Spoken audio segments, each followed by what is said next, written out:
Hello and welcome everybody to episode 33 of Spreading the Nerd. I'm your host Clint. We all know the magnificent co-host Rick, and we also have special guests with us this week, Alex from Seasoned Gaming. Thank you very much for joining us, sir. It's awesome to actually be here this time and have Yes. you on the show. So that's awesome. Going to be talking about our favorite samurai ninjas this week. Go over some Assassin's Creed, which Alex has reviewed. It was a great review, by the way, a video review and such. It was awesome. And then whatever other shenanigans we come up with, and word to the wise, we probably will have a language filter beep session in here sometime when Rick goes on his little tangent that we all know is coming, if you're in the Discord community anyways. So before getting to that, I will start with Alex. Since you're our guest, how are you, sir? I am doing good. Still recovering from having to play and beat Assassin's Creed Shadows in an 11-day window. And there's my dog right on cue. Like 65 hours in 11 days. Not healthy. I still have the eye. You can still look it in my eyes that I'm still recovering from how much I really needed to bend time to my will to try to get that done. Because when I saw the comicbook.com reviewer kid over, he's like, man, I'm so happy that Ubisoft gave me a full month to be able to enjoy this game like at my leisure. I was like, when I saw that right after I finished, like I submitted my review that day and I saw that tweet, I was like, I need to punch something, or I need to have words with someone because it's like nice. This is not fair. So, but it happened. I'm just chilling now. A lot of crunch. Enjoying to see the reactions to my review and other reviews, and can't wait to talk more about it. So. Yeah, it was great when you posted it, and I saw it was a 20 minutes. I think it was the video. I was like, oh, this is great, perfect. So yeah, thank you very much for that. Yeah, it was full 20. So, it was like a flat 20. We 20? Got it there. Okay. Yes. Yeah. Okay. Originally, it was 30. We had to whittle it down. That's a long review. Yeah, and because then like you said, 65 hours just for playing the game, but then all that time to write and do the review itself in that amount of time too. So yeah, I don't envy you on that, but great job. So have you been able to play anything else besides Assassin's Creed, or? I'm still trying to decide what I want to play. Like obviously, like I started Xenoblade Chronicles X because I bought it like months ago with like one of the vouchers for the Switch. But I was like, am I in the mood for this right now? I started, I was like, this at least doesn't look like trash right now for considering like it's this late in the Switch life cycle. It actually looks really good for a Switch game that is supposed to be the last big one for them. But I was like, I need to try to get something like smaller? I just don't know what. Like I'm like coordinating with my sister to play Split Fiction. We play like for like the first 2 or 3 hours, and those hours were delightful. There's a early part of that game that I was laughing inconsolably because it was so fucked up what happened because I was not expecting. So I was like, oh man, I cannot believe I cannot believe that they went there. But it's a delightful game that I can't wait to play more, especially knowing that it's short. But beyond that, it was just Assassin's Creed for me. So I can't wait to hear what you guys think. But Rick, I'm Rick, Clint, why don't you go first? Yeah, I'll continue. Since Rick is gonna go on a tangent here, and to be fair, it's a justified tangent. It is justified because I'd be pretty mad too. So yeah, I played a little bit of Assassin's Creed. I probably got about 5 hours into it so far, and then without going too deep into it, I definitely like it. But so I've been playing that. I was super sick at the beginning of the week, so I really haven't been able to play too much. Managed to get a little bit of time into Wilds finally, even though I bought it on release day, and I just now I'm starting to get into it. But I don't think I really played too much of anything else. Xenoblade is definitely on my list that's one of my favorite game series, and when I tried playing that on the Wii U, it was near impossible. I did, but it was a rough play. So I'm definitely excited to get to that. But like you said, it's such a massive game. I'm like, do I really want to get into that right now? Even though I can take it to like work with me and stuff, it's just, I don't know. But yeah, pretty much just Assassin's Creed this week for me. And between being sick and stuff, that was it for me. Sadly. Randomly, I did start the new Rick will like this. I did start the new Hunger Games book. which is pretty good. Oh yeah, that just came out, right? Yeah, it follows like Haymitch. It's so the 50th. 50th quelling or whatever. I think I'm on Quelling. Quarter Quell. Thank you. Yeah. The 9th chapter in, and it's pretty good. I like it. It's a little smaller than I thought it would be. It looks like it's smaller, at least that I remember, than what is it, Ballad of Songbirds and Steaks or whatever. Yeah, it moves quickly from the start into like things going pretty quickly. There's not too much of a build up. It kind of expects you to know what's going on with Hunger Games and Haymitch and all that stuff. So it doesn't really do too much world building, but because they already expect you to know it, I guess. But beyond that, I actually suspect that there will be a lot of that book that takes place after the Hunger Games, because like the Hunger Games that he's in, because that's specifically the important part of the story. Mm-hmm. But so definitely looking forward to finishing that. So, but that's pretty much it for me. So yeah, Rick, it is your turn, and if anybody put your earmuffs on, language warning, because here we go. Yes. This is not. I don't mean to laugh, but it's rough. This has not been a particularly good week for me in terms of my collector's editions that I've been ordering. We'll start with the easier one of the two that I'm still pissed about, but it is what it is.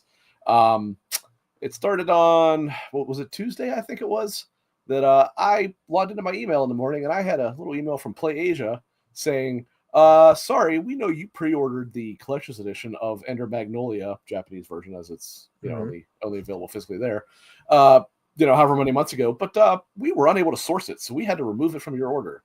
And I'm like, all right, well, being as it Play Asia charges out the asshole for shipping anyway, maybe I can get something equivalent to that roughly on eBay. No, because eBayers had the kindness of their hearts to charge 4 times the actual value of it, and charge, I think it's like $190 when the thing's $60. So thanks for that, Play Asia. That that's really cool. And then yesterday, which is what Mr. Clint and Mr. Alex here are referring to, GameStop gave me a nice old tree trunk in the ass. And so, as anybody noticed, because I did mention this last week, I was very excited because obviously I was looking forward to Shadows, but also on top of that, I pre-ordered the collector's edition of the game, the $230 one that has actually a pretty cool statue of Yasuke and Naoe, as well as like a pretty cool wall scroll and some other stuff like that. So I got home, all hyped up, ready to play it. As I was walking in the door, FedEx got here. I was like, oh, hell yeah. Carried up the box.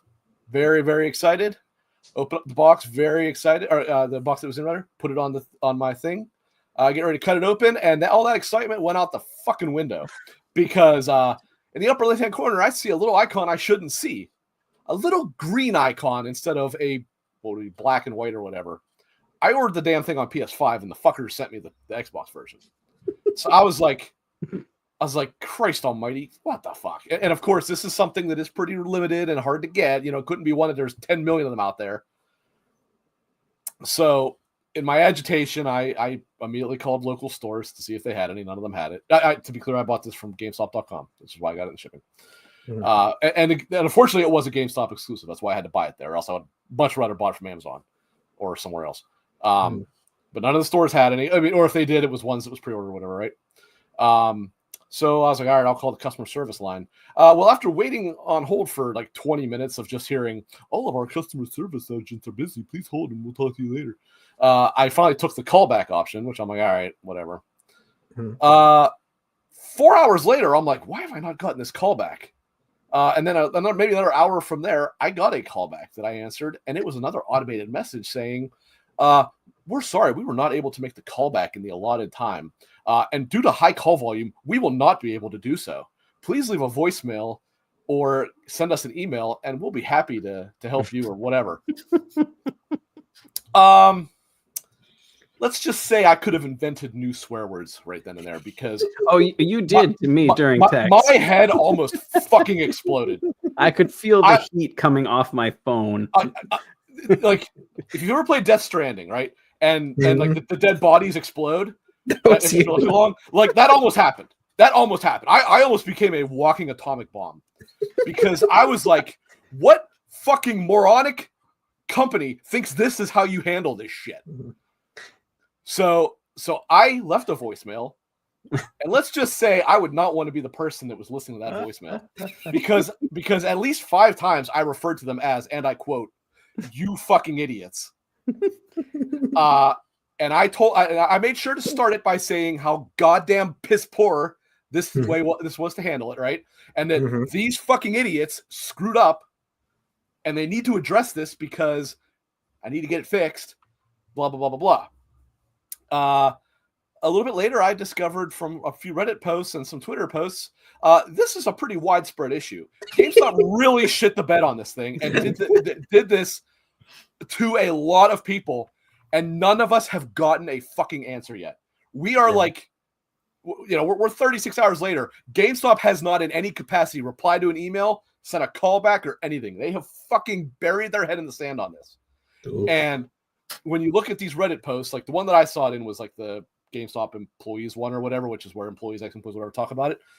And they have said that basically this company is so fucking garbage now that they have basically took away most managers' options to do like real customer service.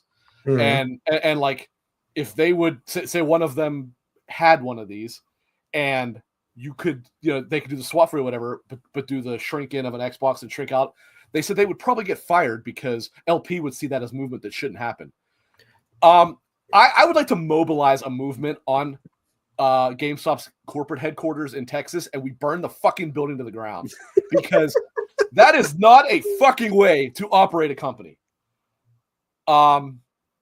And to say the least, when you screw up and send the wrong shit to your customers, ignoring them is sure as hell not the way to do it either. Yeah. Things. Now, all that being said, shout out to Anubis from the XEP Discord. I actually totally forgot that he worked at GameStop, and I went over there just to bitch about it because, unfortunately, there was nobody available in hours to listen to my rambling. So I was like, all right, well, there's someone over there, and he did reach out to me and tried to get the process started. Like he asked me for all the info and stuff like that, and he did say he did confirm that like that's how fucked up that company is now. Is they just do not give a shit about customer service whatsoever. Damn. And he said the reason he was able to get it moving is because being a store employee, I think he's a store manager, but I'm not positive. He has like a different number that he can call to get directly a hold of somebody, which that I understand. Obviously, that makes sense. Yeah. They need to have a separate avenue. And he was able to get started. And then he said, "I know you're not gonna like this answer." He's like, "But basically, they're gonna send you." I think he said they're gonna send me an email of like a shipping label. He's like, "You'll have to ship it back, and then they'll check it, because." And I mean, this is not on him. This is a comment on GameStop I'm saying, but God forbid they would just make it right and ship another one and just say, "Hey, if we don't have it back in 3 weeks, we're just going to charge you for a second one." That would be the right thing to do, but we don't want to do it that way, right? Just screw over the people that paid top dollar for this thing, I guess. However, as of now, I still don't have this. And after I started hearing about how widespread it is, I started to really have like second guess whether I actually should take this route or not, because I don't want to send this thing back. Then all of a sudden they go, oh, by the way, there is no more PS5 copies. We're just going to refund you. And then I won't fucking have anything. Yeah. What I wish is I wish there was somebody I knew that was going to buy it physically on Xbox. And I would just say, hey, do me a favor, buy a PS5 copy. You can have this one. You'll get the deluxe edition upgrade for free, basically. That's the other thing, too, is like, I did buy a digital copy so I could play it because they fucked this up so bad. But, so obviously I'm able to play it. However, I still got screwed out of my deluxe edition content, which is like, it's like that Siriu pack or whatever. That's like 2,300 Helix points, which is like $25 or something like that. So it's like, it's not an even swap. Like I'm still getting fucked here no matter how you look at it. And like I've gone back in my head as to whether I should just keep what I have, and like I wanted to set up the statue because I wanted to check it out, but I'm like, well, what if they do get back to me this weekend? I mean, complete insanity on my part. I understand that, but I probably got to give it a couple days to see. Yeah, probably got to give it a couple days to see what these fucking idiots do. But all I can say is, and this is not a joke, and I do have something else coming that I'm going to have to now be concerned about. I have the collector's edition of Expedition 33 coming, and I'll bet you I get the fucking Atari Jaguar version of that. But But that'd probably be worth a lot of money. But after that, the reality is, unless there is something that only GameStop has, there is zero chance I will ever spend penny at that company again after this. If they would have at least handled the situation and said, we know this is a problem, we're looking at it, we'll get back to you as soon as we can, at least then you're getting on top of it. To outright fucking ignore everybody is unbelievably stupid. This is exactly why this company is going to be gone in 3 years, because you're a bit too generous. I don't know. Like Todd said in chat, I don't know how GameStop is open now. I really don't. Nobody's ever in there. Even at Christmas time, you would go in there and nobody was in there. And then, like Anubis said, actually, this was news to me. I had no idea about this. He said that they have their new CEO is a complete cunt rag, apparently, and he's the guy that basically closed Game Informer, right? Like, probably, but I guess he used to be an executive for Chewy. I don't remember if he said he was a CEO or not. But Nicole told me Chewy's customer service is as bad as it gets. But Anubis said, "What?" Oh, I said, "There we go for the customer service." Chewy, and then I said, "Here we go." No. Anubis said basically the way that they are set up now in terms of their hiring and staffing is outside of Christmas time, they don't have anybody below key holder, which is like, third level manager. That's insanity. When I worked there, every store had 3, if not 4 key holders. You usually had your store manager, assistant manager, and then 1 or 2, depending on your volume, third keys, as they called them. And then you would have your just regular hourly employees. To have everybody be a key holder is ludicrous. And he said, I think he said they'll give you about 20 hours worth of training. And after that, you're expected to just run the store. Ouch. And he said, like, they're having, and actually I saw this said somewhere else in this Reddit post, so I know he's not making this shit up. Not making, that's not a bad way to put it. I know he's not being hyperbolic when he said this, because I actually saw this exactly said, that since that's how they're doing it, they're losing employees like left and right because they don't know what they're doing, and they're making mistakes and getting caught in like fraudulent shit, and then they're just firing them. And it's like, what a garbage fucking company. They sucked when I worked there, and they sound like they are 100 times worse now.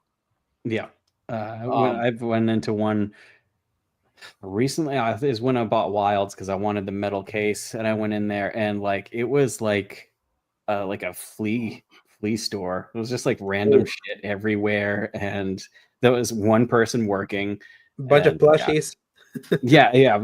Plushies, old t-shirts, some pop figures, and way overpriced used games. But all right, well, I'll kind of wrap up the rant there, but I think I can say that my fury is pretty justified. I was already for sure that they made the mistake. I understand mistakes happen, right? I work in a place where mistakes are made all the fucking time, but I firmly believe when somebody is buying a $200+ collector's edition, you can't mess that up, especially because they are by their nature limited in quantity. You have to make sure you are shipping the correct thing when it's something like that, right? What happens if someone goes and buys a fucking PS5 Pro and they send a fucking used PS5? Can you imagine? I wouldn't doubt it. Doubt it. Or I mean, God forbid, what if someone bought the fucking, I don't even know if GameStop had them, but the one that you have, Clint, the 35th anniversary. Oh, the 30th anniversary, and 25th, and they sent a regular one. I would have, if that was me, places would have burned. Dragging somebody else by the fucking nose. I would have been firebombing places. You remember the curb scene from fucking American History X? I would have been lining up fucking distribution center employees and just walking down the line. No, that's when you become Josuke and then just kind of like just barf into the there you go. That's right. Places like into the stores and be like, "You're giving my stuff now." That's actually, I think that's like the perfect segue, Alex. Actually, we can start talking maybe about Assassin's Creed because you did get it. Not yet. Not yet. What are we doing first? What are we doing first? We have question of the week. We want to do questions first. All right. Okay. Yeah. So much for that transition. All right. So put a pin in it. Mm-hmm. Yeah, just to be clear, I just saw my email. They still haven't answered. Sorry. So, sorry, not to bring it up like again, but have they given you the FedEx shipping thing to No, ship it back? no, I haven't Oh heard my anything. God. I haven't heard anything. Wow. Yeah, Wow. yeah. It's just been And actually, we gave it to you, and I did not notice this until today. I actually made some comment on Twitter tagging GameStop. I wanted to see if they replied to that, which they of course didn't. Some other people actually did reply. One guy of which who actually I recognized from his profile picture, he was one of the ones on that Reddit post. But there's a couple. There were like 4 people in there saying like the same exact thing that happened to me, and I cannot get an answer. This is I cannot stress this enough. This is completely unacceptable in every way. And this I cannot answer that. I don't know. Nobody bought the fucking Xbox version, so I don't know. As far as I know, it's just PS5 owners got the wrong fucking version. God. All right.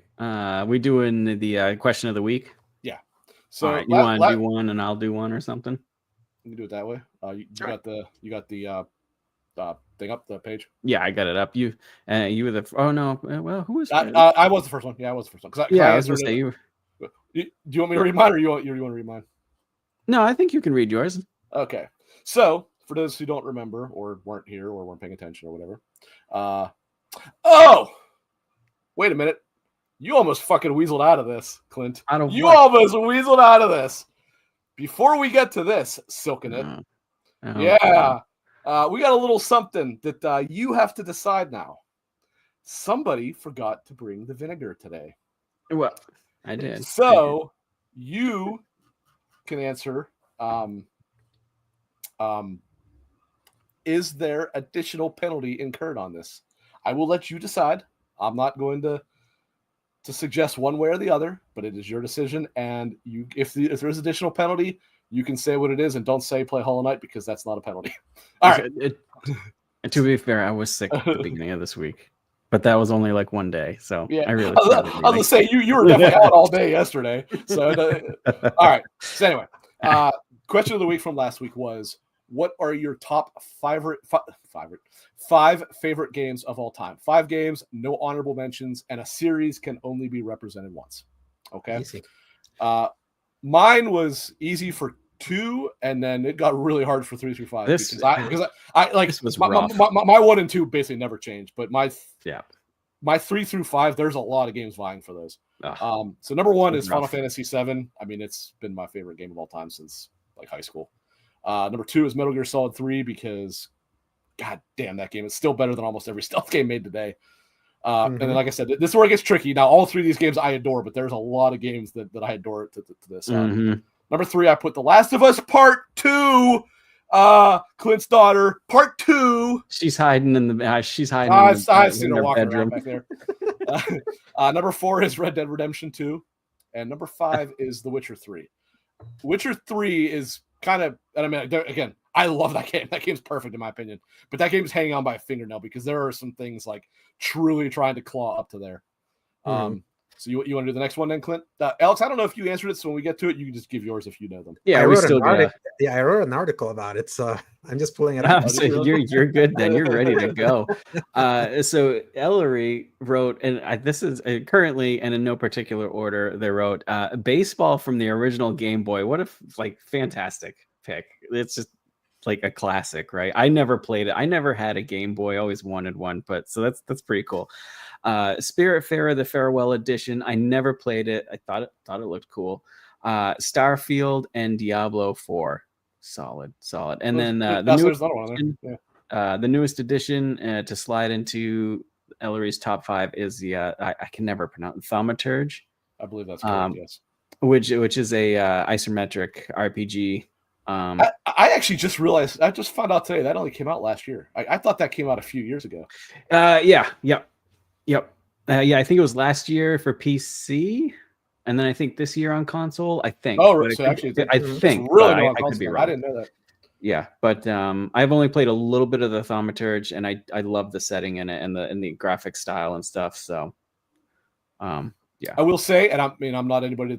Well, that's not true. I am absolutely somebody to tell somebody that our list is wrong, but there is some definite recency bias in that list, considering 3 of the 5 games are for the last year and a half.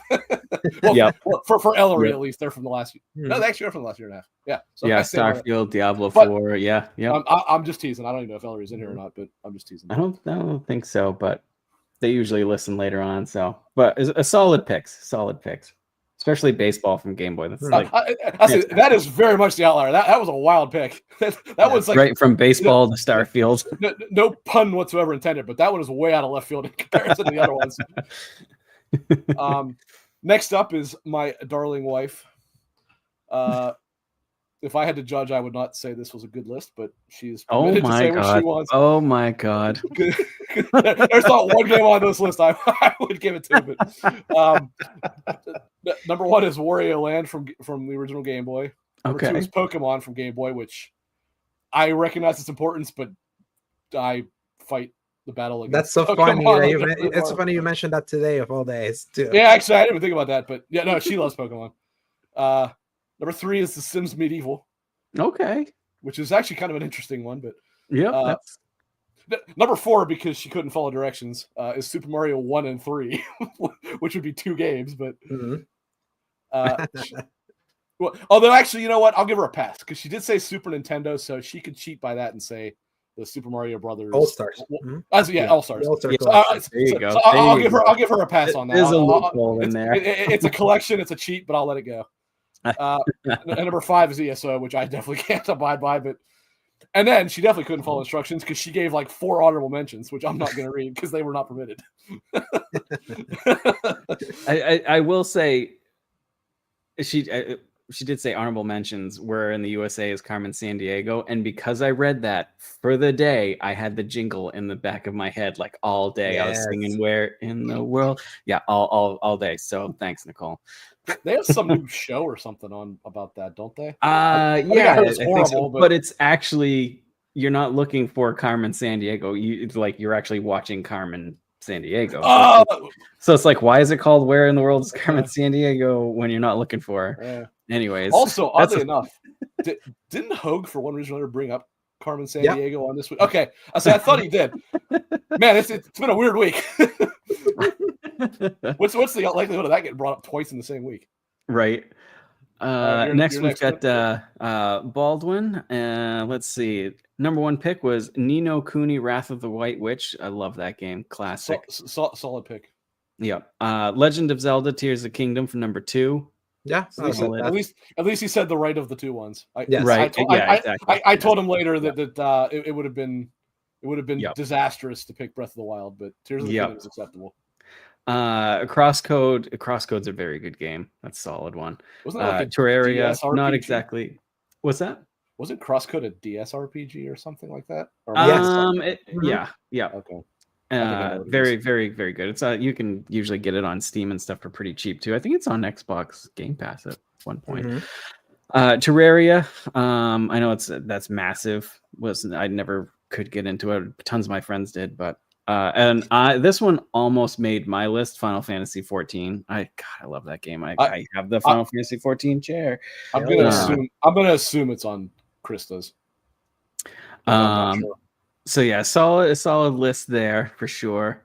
Now next up is Luke, who actually posted his in the chat last week, but that's okay. He's not in the Discord, at least as of yet. So, but he did put it in our chat last week, and his was Arkham Knight, which I told him then. I'm like, well, if you want to pick an Arkham game, I can accept it, but don't pick that one. Metal Gear Solid, Gears of War, Witcher 3, and Halo Reach. All the other ones I can absolutely. So Luke loves Metal Gear Solid. The first one. I think he does like the series. I think in general but I think my thing is because he's such an Xbox guy, I wouldn't expect him to be like a Metal Gear fan. He said recently he was. I think this was him that said it. He was a PlayStation guy, and then I think he said this generation was the one when he went back to Xbox. I think he was one that said that. Like he otherwise had basically been getting PlayStation consoles primarily until then. And I mean he does. He plays both anyway. Mm-hmm. Yeah. Halo by generation to switch over. Yeah. Now time for the obligatory indies selections. Yep. Silkenet or Baguette Bro. Final Fantasy 9.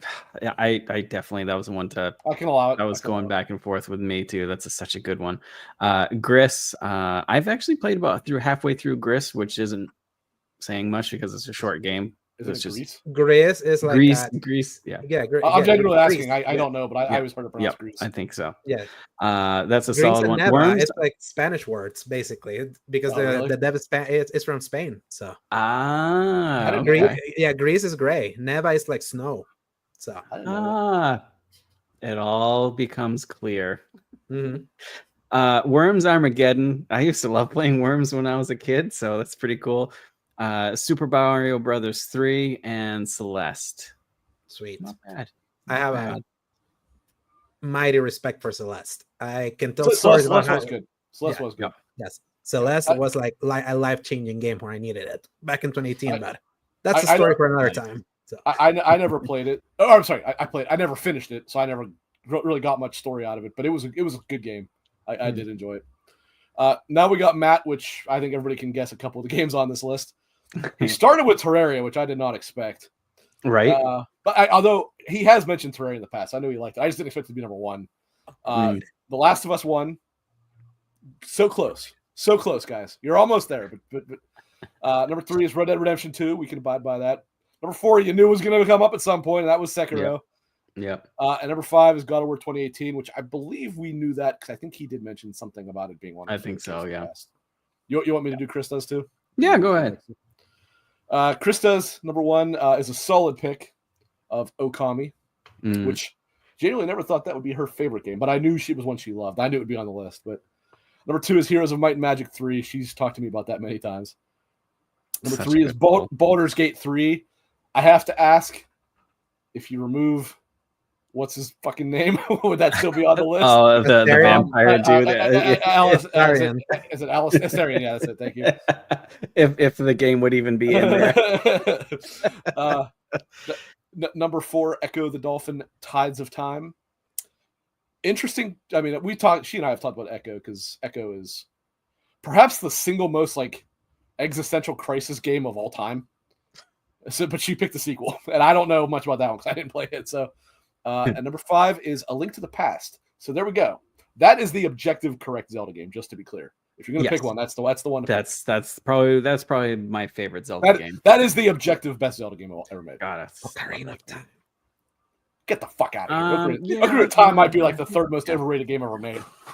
Randomly, I know it's just rumor, but do we think that one of the 64 titles is going to be one of the rumored Zelda Switch remakes that we're getting? I would hope it is. I hope so too. I would love so too. Yeah, that'd be great. I'm just gonna, okay. The worms are open. The worms are open. I'll be brief. Ocarina of Time is the 2nd most overrated Zelda game of all time, after only Breath of the Wild. And Majora's Mask is an outright bad game. It is a bad game. Anybody who thinks Majora's Mask is a good game has fucking terrible taste. Okay, you may continue. I'm a little wound up today, everybody. I apologize. I don't share that opinion on Majora's Mask, but it's not my favorite. I never played Majora's Mask. I think it's terrible. I don't think Ocarina is bad. I just think it's worth playing once, but it's kind of like very annoying. Also because of that whole time mechanic. But I feel like when you think about rarely any game was trying to attempt like a non-linear progression of having to manipulate time to kind of like progress. It was like pretty ingenious. Like when you think about that, and was one of the first times that you could see someone asset flip a previous game into like a new game and made it in a way that wasn't just like a repeat of the previous game. So, but what I say, what they did, if that game was called anything other than Zelda, that people would have fucking hated it for what they did with the like day cycle thing that way it worked. People would have fucking hated that if it wasn't a Zelda game. But yeah, okay. So I'm closing the worms back up. We can continue. And then next is my daughter, and she chose The Last of Us for number 1. And I like how she also puts first game as if to like to really to set the hammer in the hand just a little bit more. Mm-hmm. I should also mention too. She says that honestly, I don't play lots of games, but this is probably the most accurate list because there's a game in here that just whatever.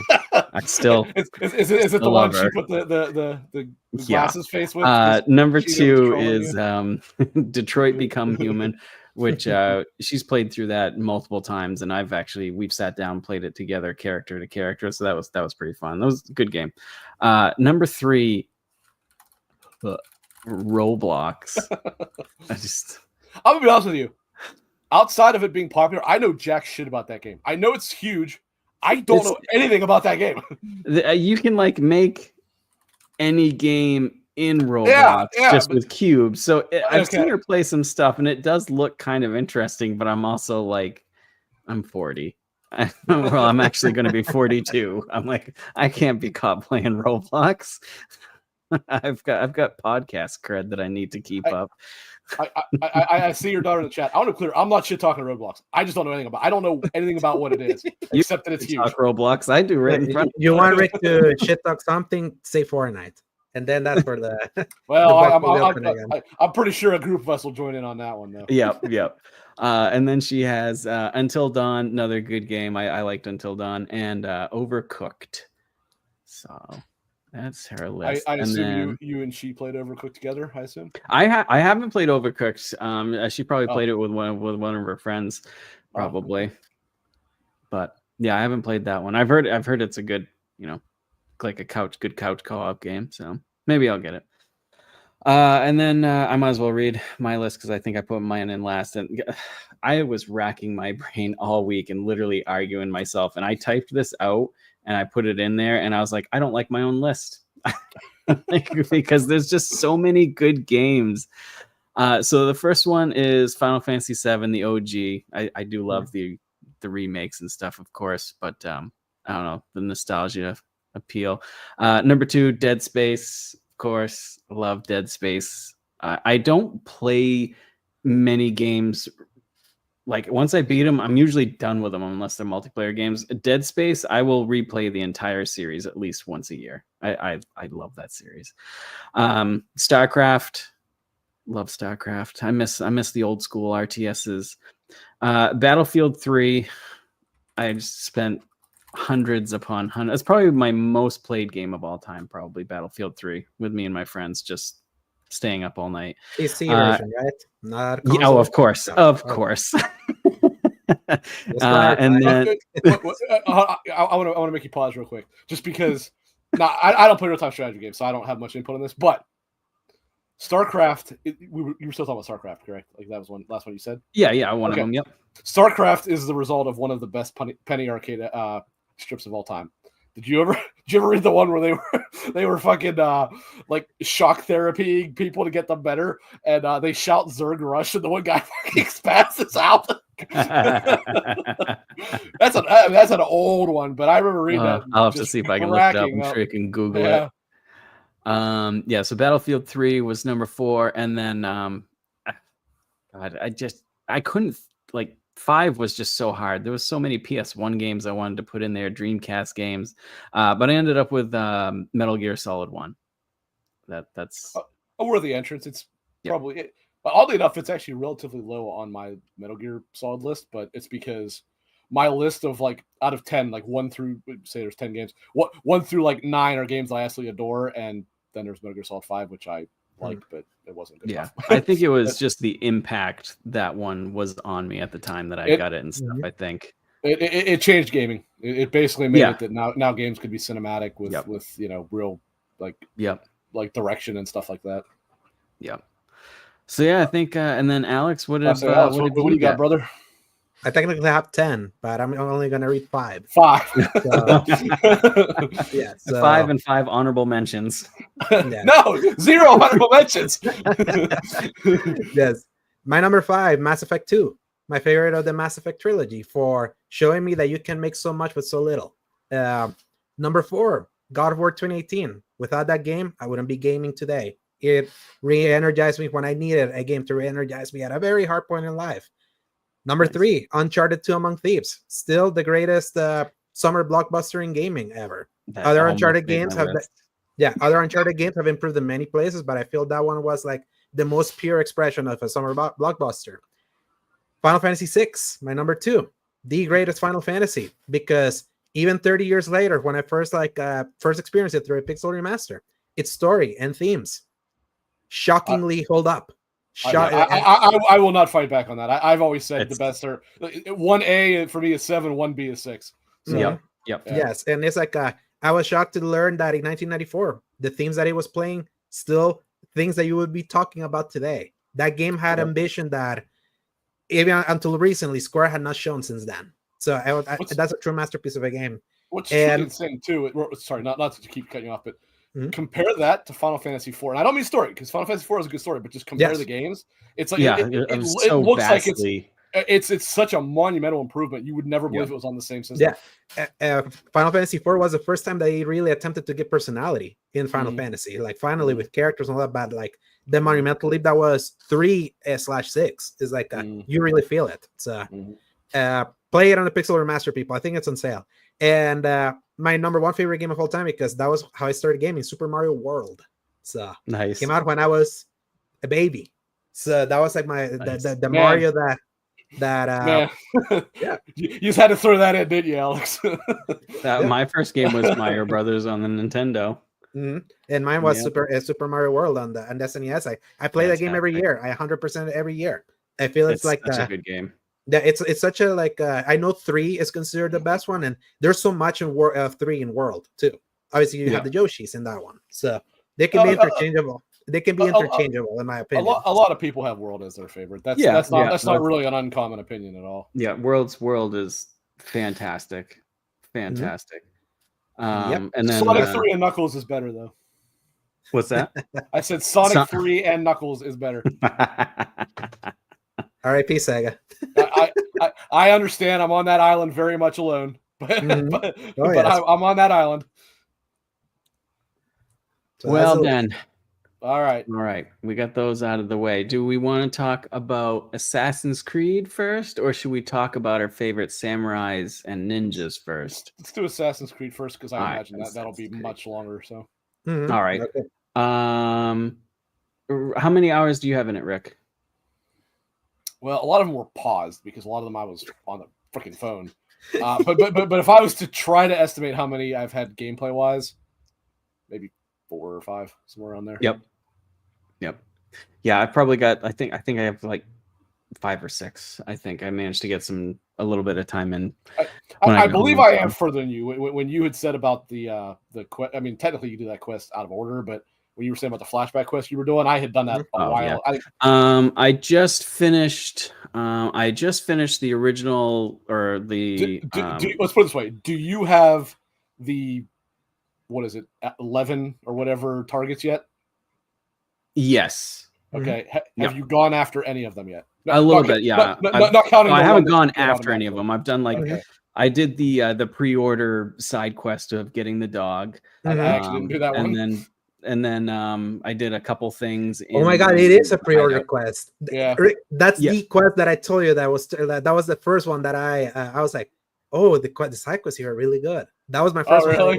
Yeah. So it's a pre-order one. Yeah, that's the pre-order one. Yep. Yeah, I haven't done it yet, but yeah, I knew it was the pre-order quest. Yeah, and for a pre-order quest, it was pretty good. So it was a good, So it's wholesome. Well, actually, it's a very wholesome quest if you love pets. Yeah. Yep. The quest that the Assassin's Creed usually has as their typically under Ubisoft Connect, but this one obviously they changed it all because they got rid of the season pass and all that stuff. But those quests are actually usually pretty good. I think I remember the Beowulf quest being pretty good in Valhalla. In Valhalla, Benedict. Well, the PS exclusive Benedict Arnold from Assassin's Creed 3 one was also a cool one. I don't think I realized that was PlayStation exclusive. Yep. That was no a good longer. One for sure. Yeah, no, now. Yeah, all right. Yeah. In that case, I mean, we're probably got roughly the same amount of game time, but I probably have ever so slightly progressed the quest further than you. I built the forge. Did you do that yet or no? No, I'm going to that quest now. My problem with Assassin's Creed games and any open world game is as soon as I have freedom, I don't do the story. I go off and I'm like, ooh, I can. You guys play them wrong. That's all I can tell you. That I know, and I know I understand. I understand open world games. That is typically the way to play them. That is not how you do Assassin's Creed. It was literally you are making sure that you are not getting content that way. Yep, I was literally, traveling down the road to, another part of the map because I wanted to climb the tower because I saw a little bird icon, and I'm like level 3 fighting level 6 guys, and I'm like, I shouldn't be here. But I'm going to anyways. And now I'm going to struggle through this.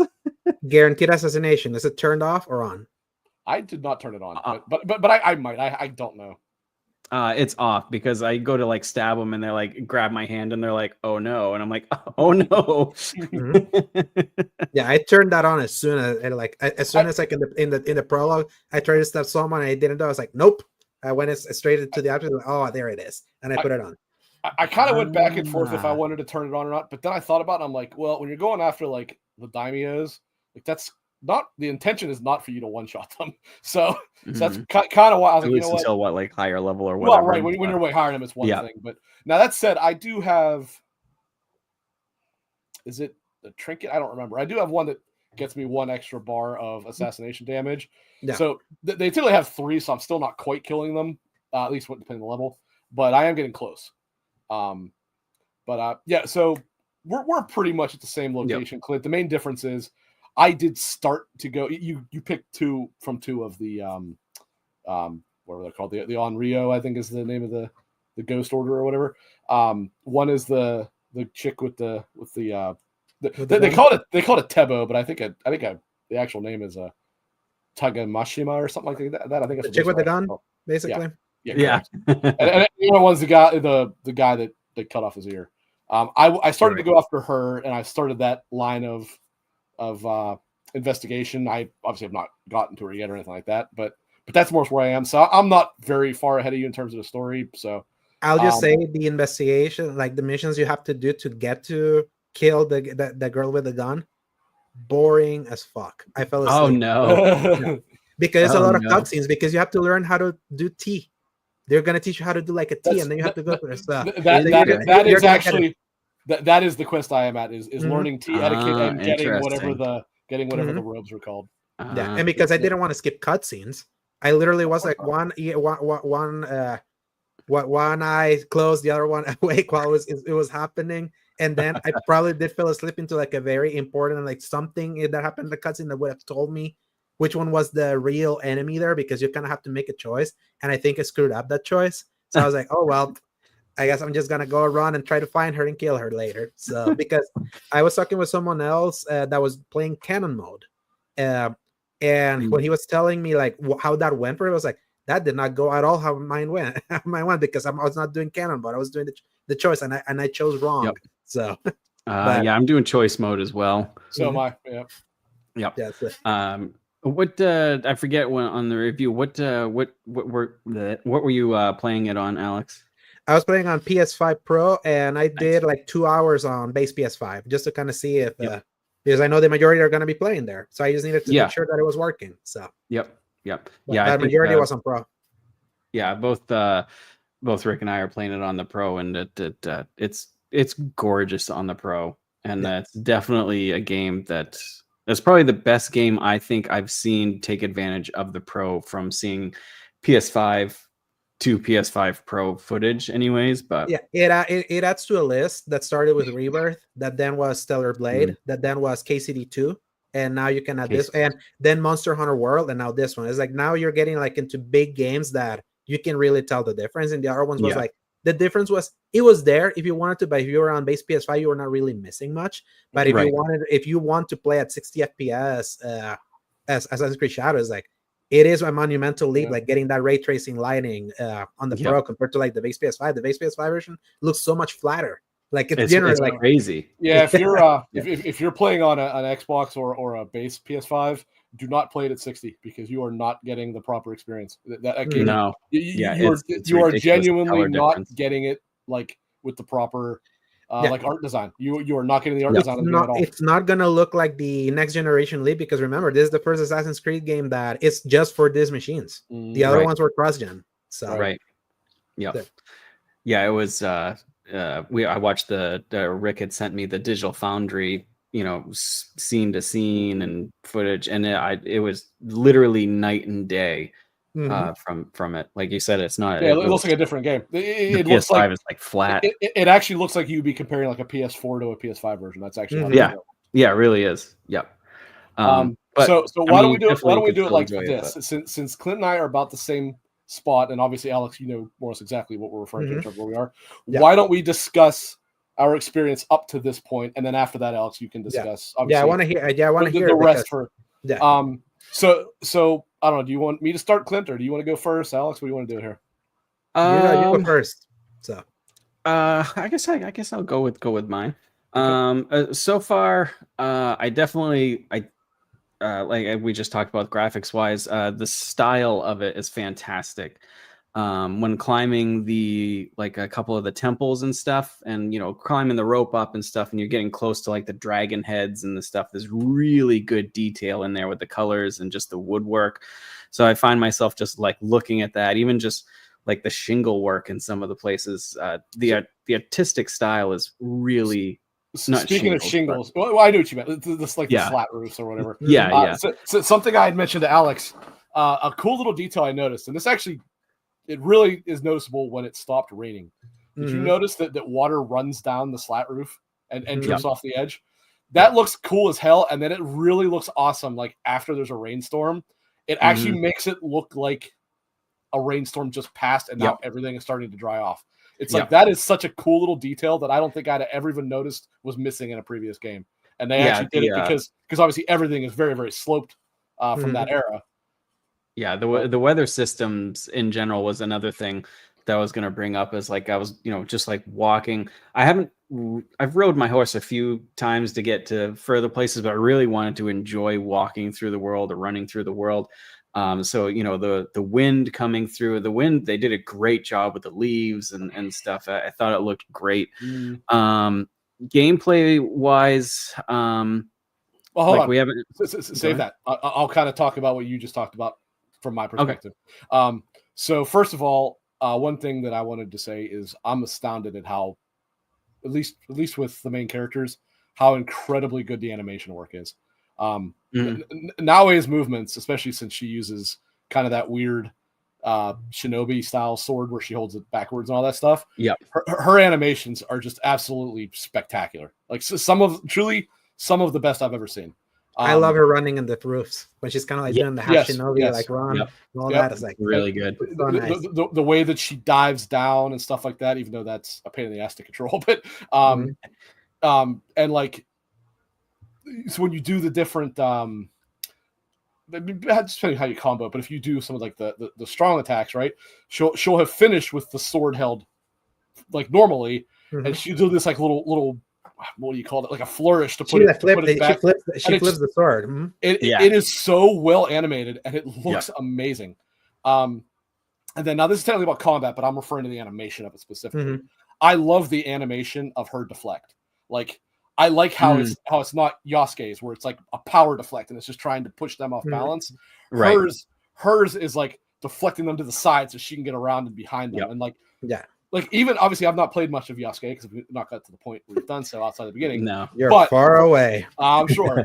But from what I have played, I do love how truly different they even feel in not so much in terms of how they feel, but like it feels like the way they're animated. Yeah, it feels like they would fight differently. There's actual like weight. He's just a brute who's just going to overpower them, which is not a good brute. He's a giant. That is one of the major reasons why in historical actually Nobunaga was really fascinated with him because he was so freaking big compared to all the other samurai. So yeah, he's he was a massive man. We don't know his size on that, but we know he was huge. Like even by today's standards, he was a large man. And she is small and petite, but also, really athletic and acrobatic. So the way that her acrobatics are built into even her like combat style, I think is brilliant. Like I really think that somebody deserves credit for the way that they kind of like, I don't know, thought that out or researched it or whatever, but it's cool because even outside of playing differently, it looks like it's something that plays differently. You know what I mean? And I like that.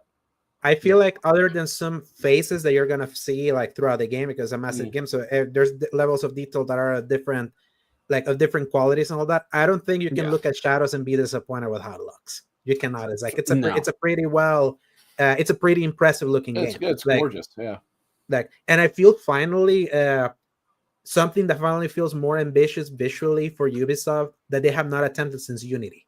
Unity was the last time they felt like they were pushing the envelope, and then they got scared because they didn't cook that game enough. So, well, and you mentioned about Unity, like something that has always irked me was one of the major focuses about that. And I think this actually did go into this. Unity, they made a major effort to make the facial animation so much better than what it had been prior to that. Mm-hmm. And technically, they had that same engine and engine work in what was the next? Was Origins the next one? I guess. No. I'm saying what game was next? Syndicate. Okay, yeah. Mm-hmm. Syndicate had pretty good facial animation, but it was nowhere near as good as Unity's.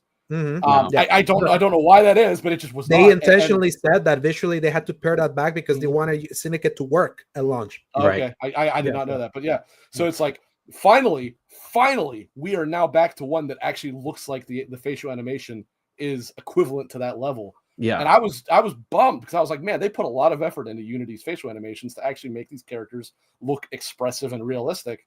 And then we didn't get that again until finally now we get it. Storytelling from Origins to Odyssey and even Valhalla felt a little rote, especially because how they were trying to handle like the RPG style, like Witcher 3, like conversations and all of that. Not that they were bad looking, but there was just something slightly dated about the visuals there, despite that there was beauty in those games. That everything being so framed like it is now in shadows. Like you see you see kind of how much they stepped up kind of like their visual presentation in this game. Like just in cutscenes alone, despite there being a lot of them early on, like more so than the other games, because it's so well framed. It's so highly detailed. They have like a flourish to their storytelling.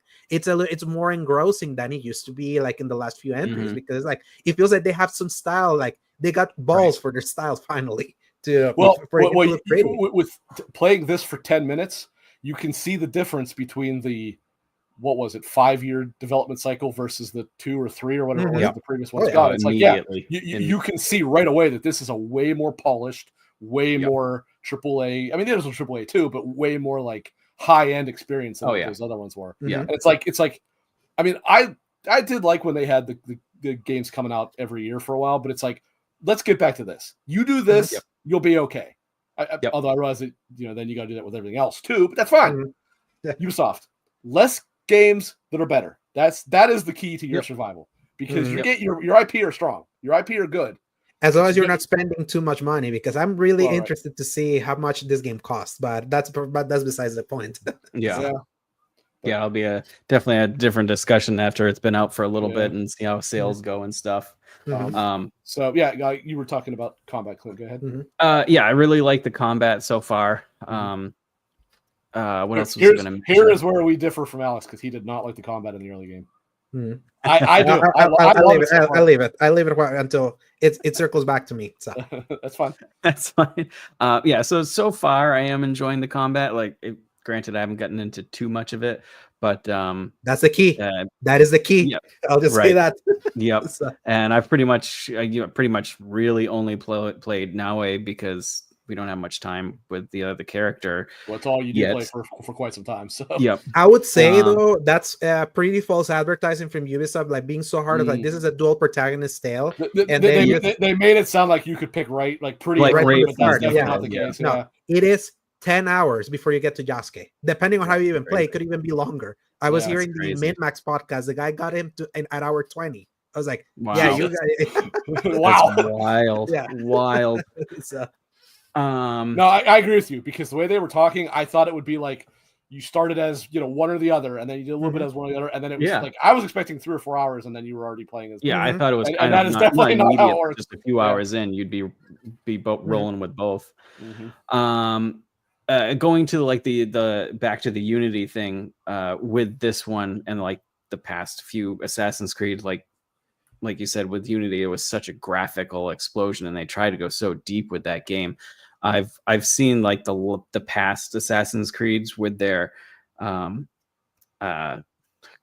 the word with the why can't I say the word now? Where they're traversing the world and the buildings and stuff. Parkour, thank you.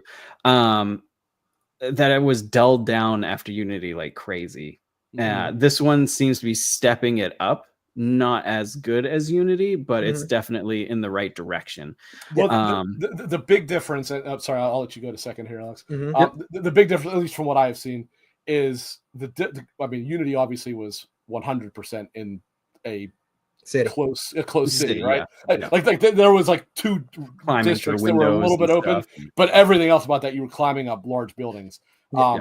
And you also have to remember with Unity, like one of the biggest criticisms that game got was that the parkour always looked so fluid, but controlling it was a pain in the ass. Like when you got in tight quarters, exactly. And Assassin's Creed has always had a precision problem that your character never 100% does what you want him to do. You'll always get a moment where you're gonna jump, and that happens in this one too. And I feel like Unity, because like the animation work was like so extensive that the precision was like a big deterrent, and that was like a big like thing that they hit that game at the review period. So I feel like they have been like very cognizant of like we want the game to be more playable, but it means they had to sacrifice like the fluidity, and it kind of sucks that they have never hit that point where it can still look that fluid but be more precise. And I feel this is the closest it's gotten because the animation work of now is so spectacular. How she's like, especially if you nail pressing circle right at the edge, so she does the flip and then just falls. But you have to do it before you hit the edge. You don't hold it like they usually do, right? You have to tap. Exactly. I've discovered that. You have to time it. So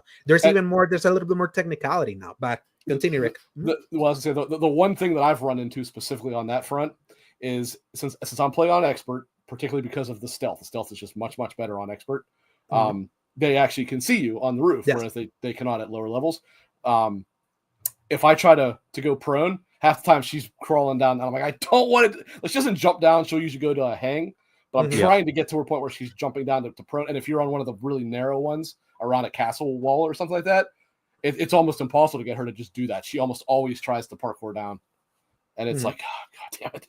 Yeah. I have run across a couple things like that for sure.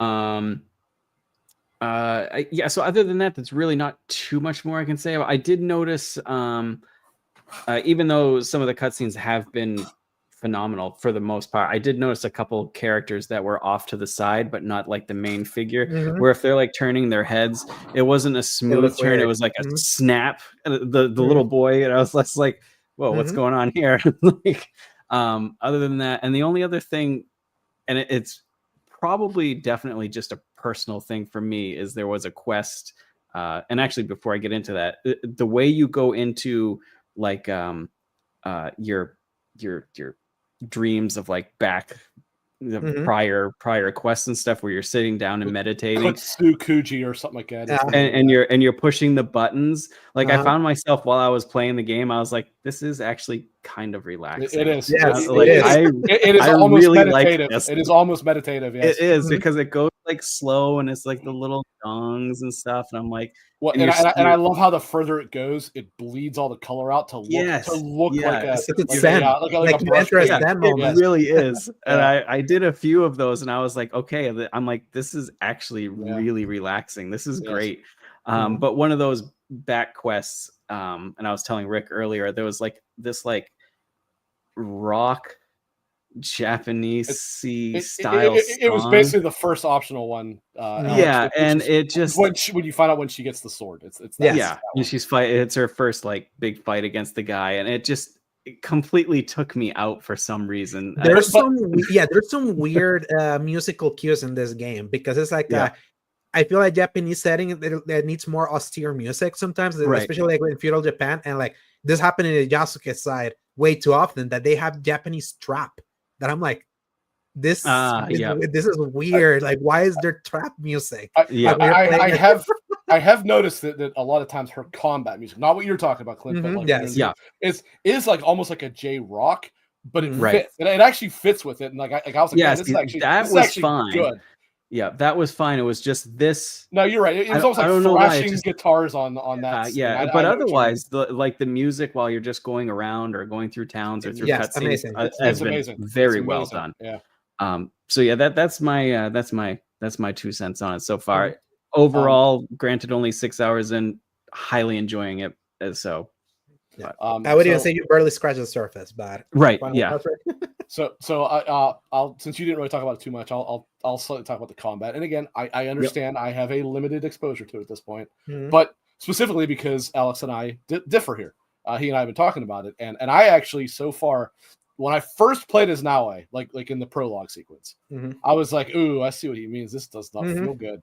Yeah, but then like you just tasted like murking enemies.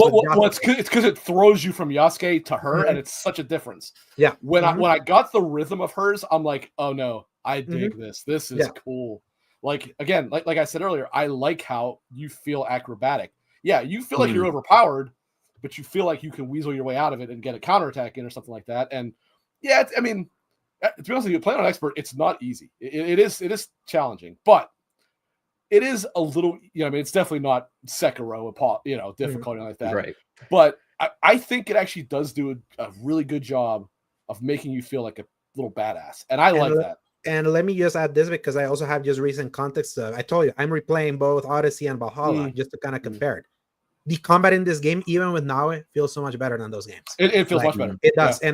And just on that context, I can say that I had frustration of like and that might play into this. It is specifically the only one. Like, I was okay with Valhalla's combat. I did not like the combat in Odyssey at all. It's a major reason why I was so down on that one in comparison to the other two. I didn't like I didn't like how it was so powers based. Like, I didn't mind having the powers, but I didn't like how it was completely built. And it just goes to that's kind of like my sticking point with Odyssey. It's like I know so many people are like Odyssey is the best and all that. I feel like Odyssey is like a great RPG on its own right, but that's not an Assassin's Creed game. It's a game that it's a game like next to Black Flag for me. The other highly praised one is like the best things about those games are not being Assassin's Creed games. It's like they do the new thing they're trying to do so well, but then when you're trying to look at it from an Assassin's Creed game, it's like Black Flag is tailing mission in the game, and then Odyssey's barely an Assassin's Creed game. So, that's always kind of my sticking point. But besides the point, so from what little I've played, I will say on that note, it is early to say, but it does at least feel like an Assassin's Creed game to me, to an extent. Obviously, it still doesn't have the social stealth and stuff like that, but I mean, I guess just a little bit. You can kind of walk around, but it's not like you're blending in with crowds and stuff like that anymore. There's no blending mechanic in this game. Right. But despite that, it still does feel like Assassin's Creed to me, whereas Valhalla 100% did not, and Odyssey even less so. Origins, I actually thought did, although it was starting to depart from it. Yeah, it was like you could do that stuff, but it felt very janky because it was their first time attempting to do more of an RPG in an Assassin's Creed game. But it still felt like there was an identity of the series still there as it was trying to figure itself out. The problem is that then they went too far into the RPG direction that it just goes against the Assassin's Creed of it all. So, but like obviously you do get some powers, but you have two that you set, and then you said there's one that's a different type. Yeah, you can only have two per character, like at a time. You have to pick which one you have. So it's like technically 4, you get 2 per weapon per character. Exactly, but it's like a 2 per weapon. It's not like the 8 that you get. That said, when I figured that out today, I do actually like that each weapon has different abilities, as opposed to having a universal set of abilities like it worked before. I like how each weapon has different abilities. I thought that you have to pick. Really cool. You have to pick what style you want to like. Like, what do you want those weapons to do, like for your play style? And the abilities for the Tonto and the Kasumigama are very expensive. The first one is 5 mastery points for each one of them. Yeah, the Kasumigama one, the first one is the one that you're gonna hit and you're gonna slide from behind and hit them from the back. And there's a later one where you start doing like a Kratos sliding around your thing around to kind of hit everyone around you. It's actually pretty nice. So, but not like so far. I mean, very, very, very, very high marks. GameStop did their damnedest to try and ruin it for me. But thankfully, so far, I almost came into this with expectations of being too high on it and probably being let down. And so far, I'm like, actually, I'm really, really, really, really happy with what they. Yeah, I'm happy with it for sure. Yeah. We'll see in 40 hours or whatever. Yeah. So now we got a lot more game that Alex. Yes, exactly. Yeah. Because Alex, first, before you go into that, I don't know how many people we still got watching, but tell them what you reviewed. I know what you reviewed it, but tell them what you reviewed it, how you came to that score, and then I gave it an 8 out of 10 over at the Season Gaming site. I wanted Ains to mention that in Cast Co-op yesterday that he bird witnessed my roller coaster emotions that I went through this game because Rick kind of got a preview of that around my first day. You told me after the fact. You're like, I wanted to give it this, but then I went to this, and then I was up to this, and then I was down to this. Exactly, because it was like the first night that I played this game, I did the thing that you do, Clint, that as soon as the world opens, let's go for every freaking check mark and max synchronization point that you can. And my first thing was like, okay, the introduction, okay, a little too cutscene heavy, but it's like at least the production value is good. It's like I was caught off guard of the whole thing of wait, why can't I change to Yasuke? And like I thought this was like they advertised this wrong, because I had that thing. It was like they said this was the thing, but I'm stuck with her.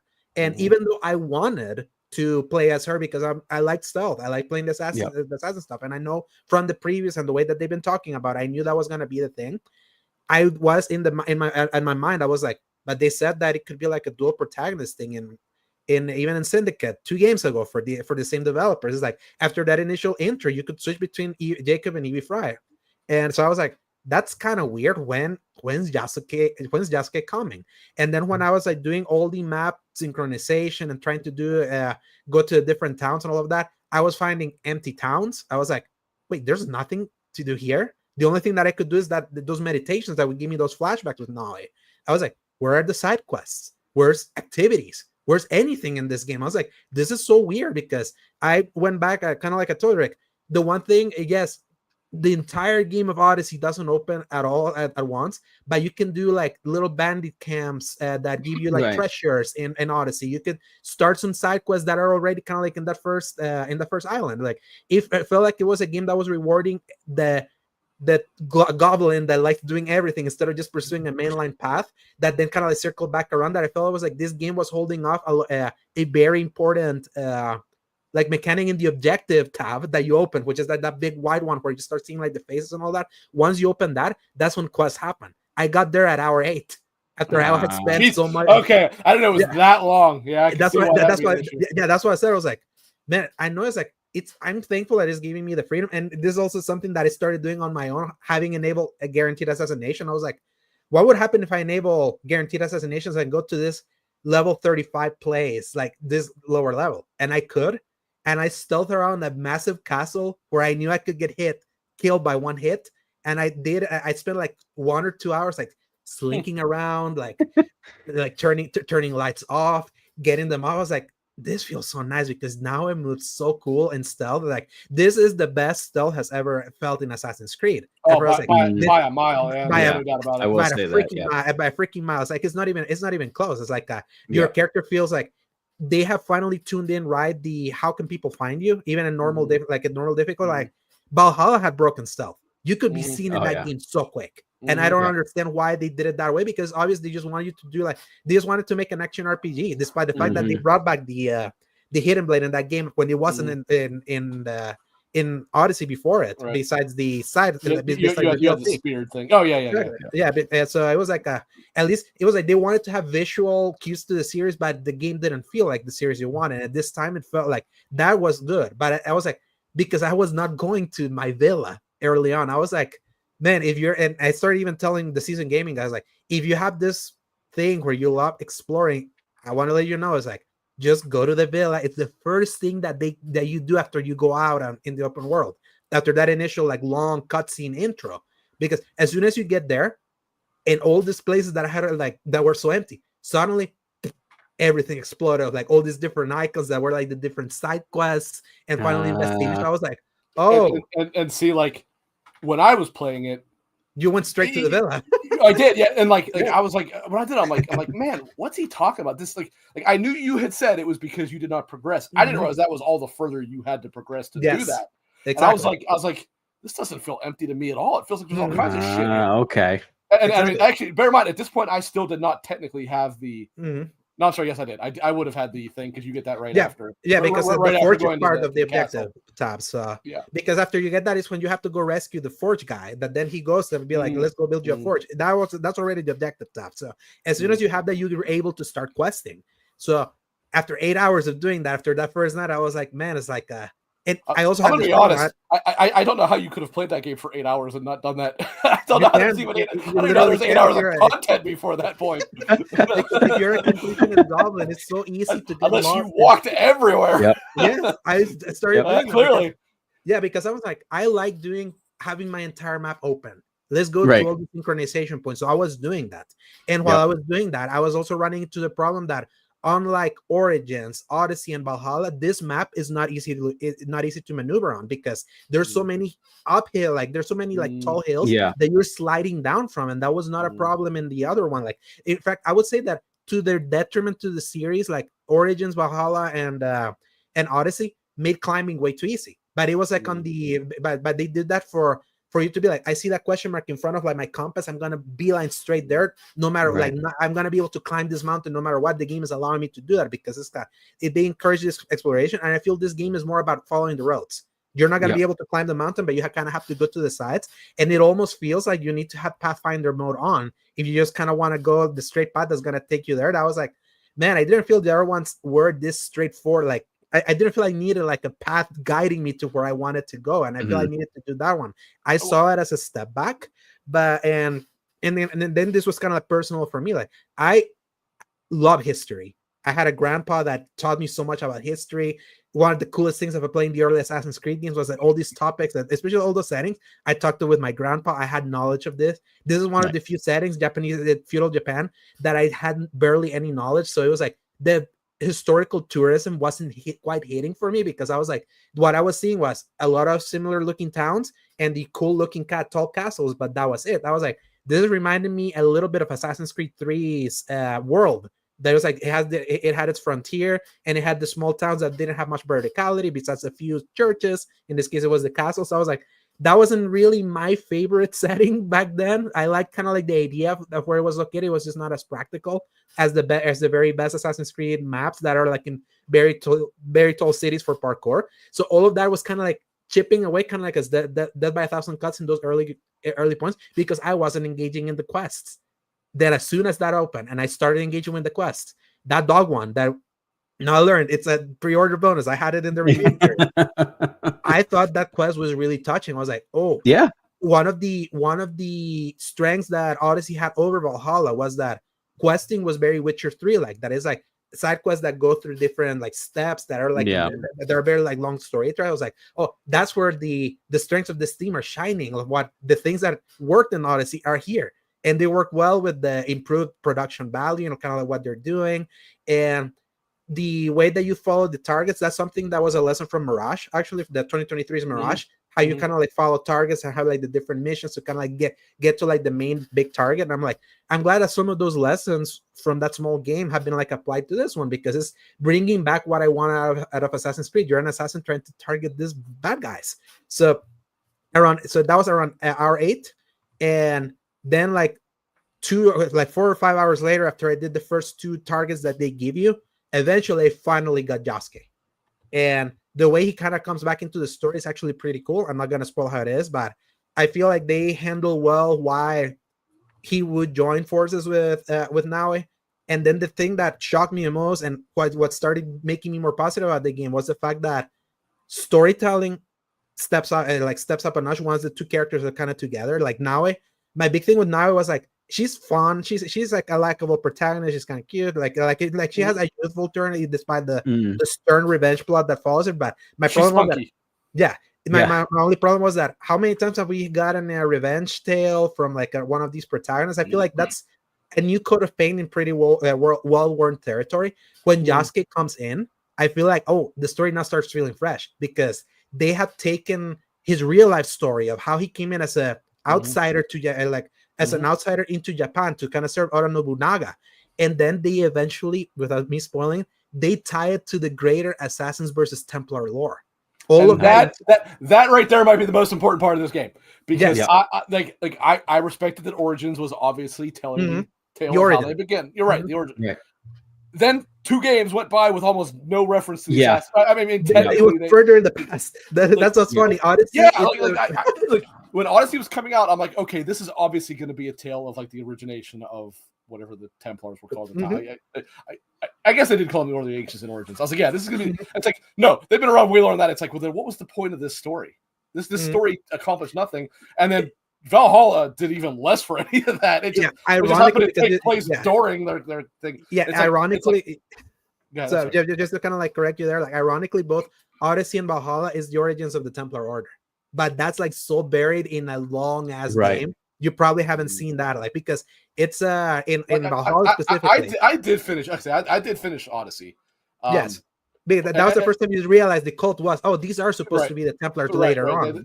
They were like a proto Templar order, yes. basically. And then Valhalla is when you realize when they cut off being called the Order of the Ancients and when it switched over. And it's actually a pretty cool story. But the thing is that game is endless. It's so fucking long that a lot of people are not gonna see that. That's always been like my issue with Valhalla, because I feel like a shorter version of that game is one of the best Assassin's Creed games. Even when you try to mainline it, it just doesn't work because it ends up game was so long. It overstayed its welcome so far.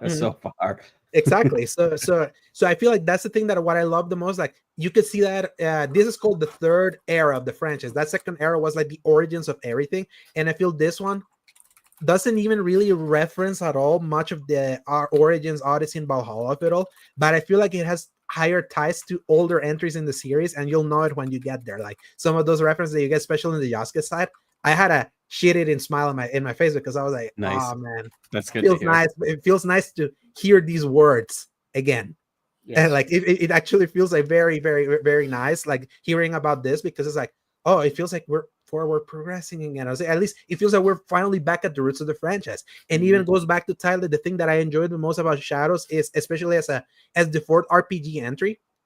Obviously, I have to like preface it as like the 5-year development time. I think I can imagine someone sees this took 5 years, and users like this is the start of a third era, and this is now like how this is a rethinking our approach and how we develop games into this franchise. So you think, oh, so it's gonna be another massive leap when Syndicate moved to Origins.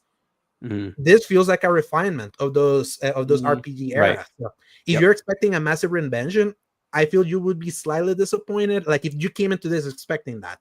But if you take I'm sorry, expecting what else? I didn't hear what you said. If you're expecting this to be a massive reinvention for the series, again, like the same way that Origins was in 2017, is like because especially just it's a refinement. It's just a refinement. And this came in 5 years after Valhalla. Like this is the first mainline entry since Valhalla. So which was a launch title for PS5. So exactly, and so a 5-year dev cycle, I can imagine someone put it in their head. So they're really reworking this thing. But no, this is a refinement of the RPG era. And I feel that's to its benefit, because it has added enough that has improved it and has subtracted enough that can be an annoyance in spots, but also like smart subtractions to kind of like clean up the excessive bloat that it's in those games, despite the fact that it's still a pretty bloated game. It is still pretty big. I actually, because they kept talking about how like the map is much smaller than Valhalla's, and it is smaller. But I looked, I'm like, no, this map is still huge, when I first opened up the map and it was like opening, I was like, oh shit. Yeah. Me that I do the whole map synchronizations. I got halfway through. I was like, this map is two-way. I'm getting too off track here, and I need to start like getting. That was around that point, and then at that point, Rick was like, so how is it? I was like, I just sent him a meme of crying. I was like, I'm not enjoying this. No, the meme said I'm fine, and I was like, no, that's not what I want to hear. Yeah, But again, like when Yasuke comes in, like story-wise, I feel like he gets the coolest story parts, enough so that I always kind of wanted to play as him. And then that's where my tension and my frustration with the design choice of splitting the Assassin's Creed fantasy between these two characters kind of comes into head, because I'm like, experiencing him as kind of like you role-playing as Yasuke, as you go to the towns and seeing like the reactions of even the soldiers kind of be like, hey, you're not supposed to be there. And you complain about, oh, okay, fine. Like you kind of see that they have role played the fact that he's such a mountain of a man as you're walking around. It's like, it's so cool. And it's like, it feels so reactive that I'm like, he's so cool. Like it's so cool to role play. Why can't you really silently stealth with him? Why can't you climb everything with him? You can climb a few stuff, but it's like, you won't be able to do like for example, if you're coming into this game, be like, I'm only going to play as Yasuke, you're going to get penalized because you cannot climb every, like, you can get a few map synchronizations, the smaller ones, like the ones that you can climb like through stairs or even some of the tree branches, but there will be a few that he was going to be like, oh yeah, I'll let Naoe do this. So it's like that. So it just feels like for the first time you have an Assassin's Creed protagonist that they've like neutered into just being a combat guy that I feel just goes against the ethos of the series. And to me, that's frustrating because he's such a cool character. He's so well written.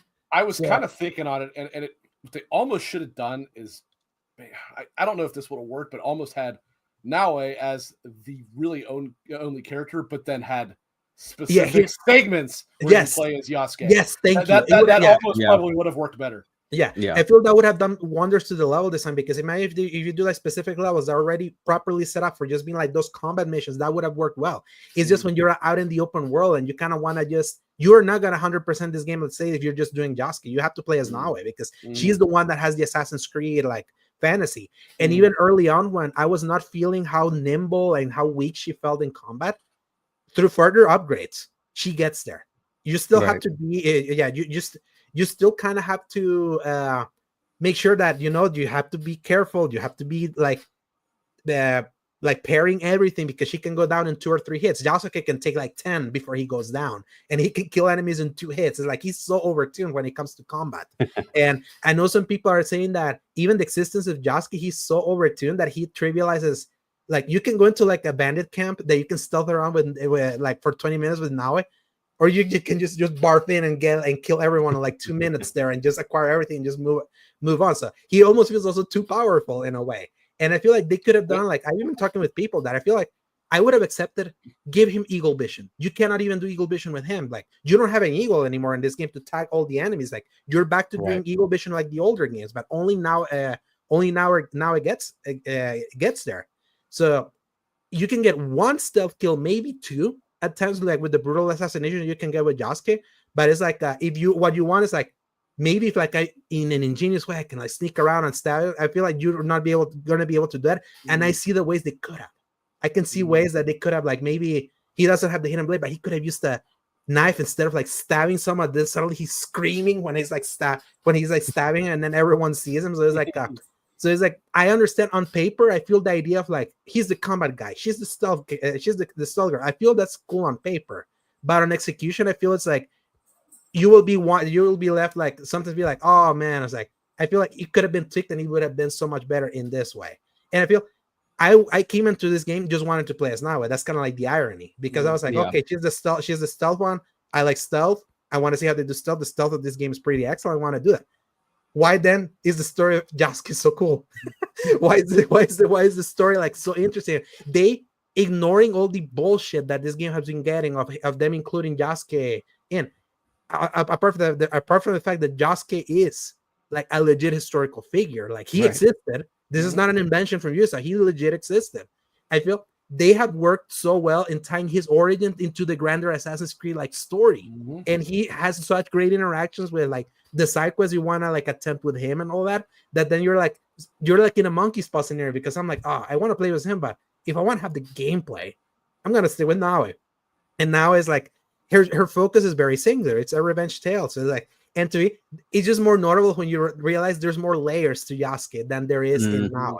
So that's kind of like that. That's why like early on, that was the push and pull I had with the game, because I would say the main assassination missions are actually pretty cool, especially when the main thing starts, is when both of them you can choose however you want to tackle them. And I feel like they have really developed this mission so that each pathway feels very unique and very curated to that path. And even if you want to, like, I'm going to start with Yasuke here, but this time I'm going to do halfway of this mission when they give me the prompt to do the Naoe side, and then I'm going to finish with him, or the other way around. I'm going to sneak around with Naoe and got to do this halfway point with Yasuke and then switch back to Naoe. I feel there's a good flow that it feels that they accounted for all these different pathways. And I'm like, that's actually really cool that it feels like very thought out, except when you get to the final target, which was another thing where my opinion started dropping down a little bit, where a lot of these targets end in boss fights.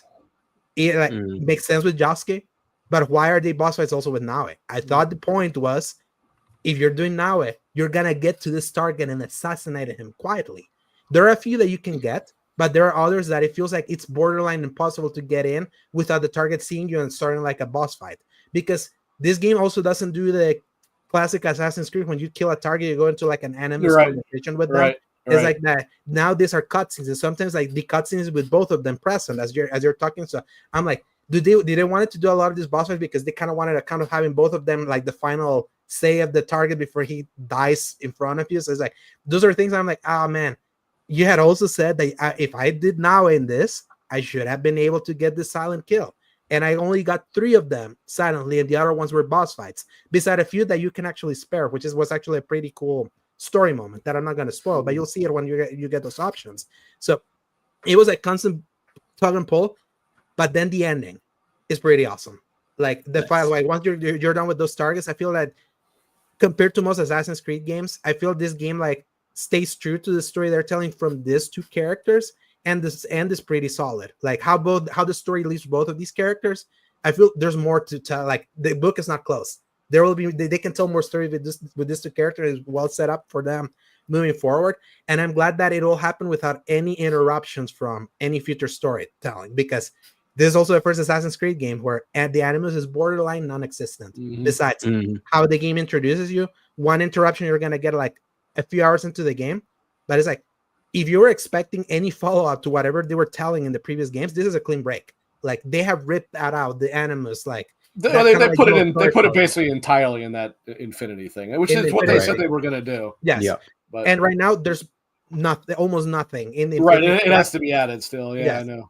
That's kind of where the live service stuff that they said that Infinity was gonna be. That's probably how they're gonna like pursue it. That there's a few things that you can do, like some fetch questy quests that are tied to the Animus that are part of like 2 battle passes. I'm like, of course. I can't figure out how to actually do any of them. You haven't unlocked that yet. You haven't unlocked that. Okay. You'll eventually unlock something that then you can get like some weekly fetch quests that every time that you complete one, you're gonna get progress in whatever the 2 battle passes you want. Okay. And apparently when you do that, you're gonna be unlocking lore that supposedly should tell you something about the main story, but it's like it feels like lip service. If you're one of the few, like I am, that like the dual storytelling of framing something in the future while also playing in the past, you're not gonna be satisfied with what you do. But I've learned with many people, not many people cared about that. So this is a capitulation for the people that just want to exist in the past. And I feel they've handled that, and that has helped the story kind of reach a decent conclusion compared to usual Assassin's Creeds. With all of that, that's how I ended with an 8, because I was at a 6 at first, then I was like an 8.5, then back to like a 7.5 when I was like going through those assassinations, and I was like, I can't kill these guys without a boss fight. This kind of sucks. This is a bummer. And then the ending was like, I'm gonna hit with an 8, and then I got an 81. So I was like, that's kind of wild that it landed right at the average. But in terms of the boss fights thing, though, I mean that does come back to Origins and Odyssey. That's how they were too. Yeah, since they didn't have, and really, I mean, there was a good bit of Order members in Valhalla that no matter what you did, you assassinate them. Yeah, so you had to fight them. But the difference being, those games were all built with straight up combat more in mind necessarily. Anyway. So actually, it was. It was. I went through a similar roller coaster. Actually, I was going to say I saw. I don't know if you can answer this or not. I know you said you did not play the game in canon mode, but I don't know if you've. I know someone that did. Yeah, I know someone that did. So, he might have gotten this information from me, and it might have been incorrect, but I don't know. I thought I heard from Ubisoft that leading into this. The canon mode actually, I know obviously it takes away the RPG decision thing. I had thought that they had also said when you get to a point where you pick which character you're doing in a mission, not in a war, but in a mission, it automatically picks it because it is the canonical character to play that mission. Is that correct? Paul, my podcast co-host, who was also playing this game, he's playing canon mode. He still gets a choice during those missions. So does it indicate in any way who the canonical one? Okay. Apparently it removes the choices everywhere else but in the main missions. Apparently that's the only place where canon mode still gives you like the choice. So even though ironically how I made the choice myself is the fact that when you hover over the target, it tells you what upgrade you're getting. It's like something's got to be an upgrade for Naue, something's got to be an upgrade for Josk. I was like, okay, for this one I'm gonna have Josk make the kill. But that was just me, my head canon, because I was like, he's gonna get the reward, so I'm gonna make sure he gets the final kill for this one. But you can kill any of these targets with whoever you want. My disappointment was over the fact that it seemed that a lot of them couldn't be killed with stealth, with the exception of like 3 of them that I was able to do. But I had to be very careful and use one of Naue's abilities to kind of like really sneak into the guy. And I was like, was this how it was supposed to happen? It just feels wrong. To me, it just feels right. It doesn't feel right when everything else feels so right. So again, just talking Paul with that how with the game. Gotcha. I am looking forward to seeing what they do in terms of future support. Obviously, we know the Claws of Awaji, I believe is the name of it. We get the free. The first one. They obviously also had something else planned because the original Collector's Edition and Season Pass had 2, just like it always does. But I'm wondering if this does well, which it certainly sounds as though it is. Yeah. If they'll do like a Valhalla where they maybe not support it that long, but support it from what I understand. Yeah, from what I understand, if you go back all the way to the UB forward from September 2022, the point of Infinity was that a bunch of these games could be continued to be supported even with the existence of many. It's like that Infinity supposedly was gonna be like, okay, you have your RPG one over here, then we're gonna have a very unique one in Hex over here. So Hex is gonna be something completely different, they said. Exactly. Yeah. So maybe we really have to wait until we get to Hex in however long it takes, maybe next year, because both of these games were announced a long time ago, and Montreal is the one that's doing Hex. Quebec did this one, so maybe around that time it allows them to support both. Like, and we saw that both Odyssey kept getting support even when Valhalla was kind of like launched.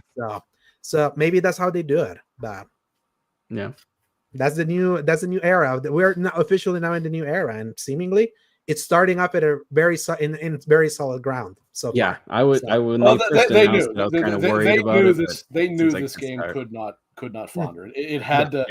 Even if it didn't necessarily sell like fire out of the gate, it needed to be well received, and it needed to have legs. And it does seem as though it's accomplished on that front.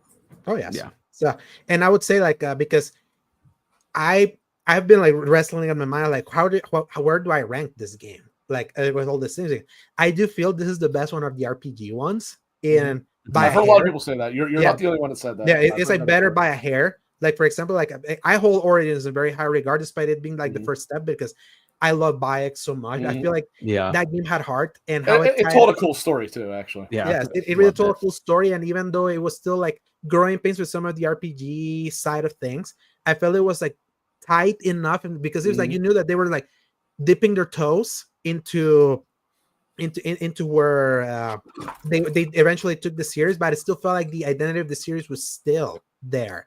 And yes, you had some boss fights, and like, but even then, the way you do some of those boss fights also was actually pretty cool. I remember the one like this, in like the sandstorm, or the guy that buries you in the desert and things like that, or like how it eventually dovetailed into the Julius Caesar of it all. Like, and actually, I thought it was cool how it started with him getting his first assassination. Like the game started with him getting that assassination. I thought that was cool.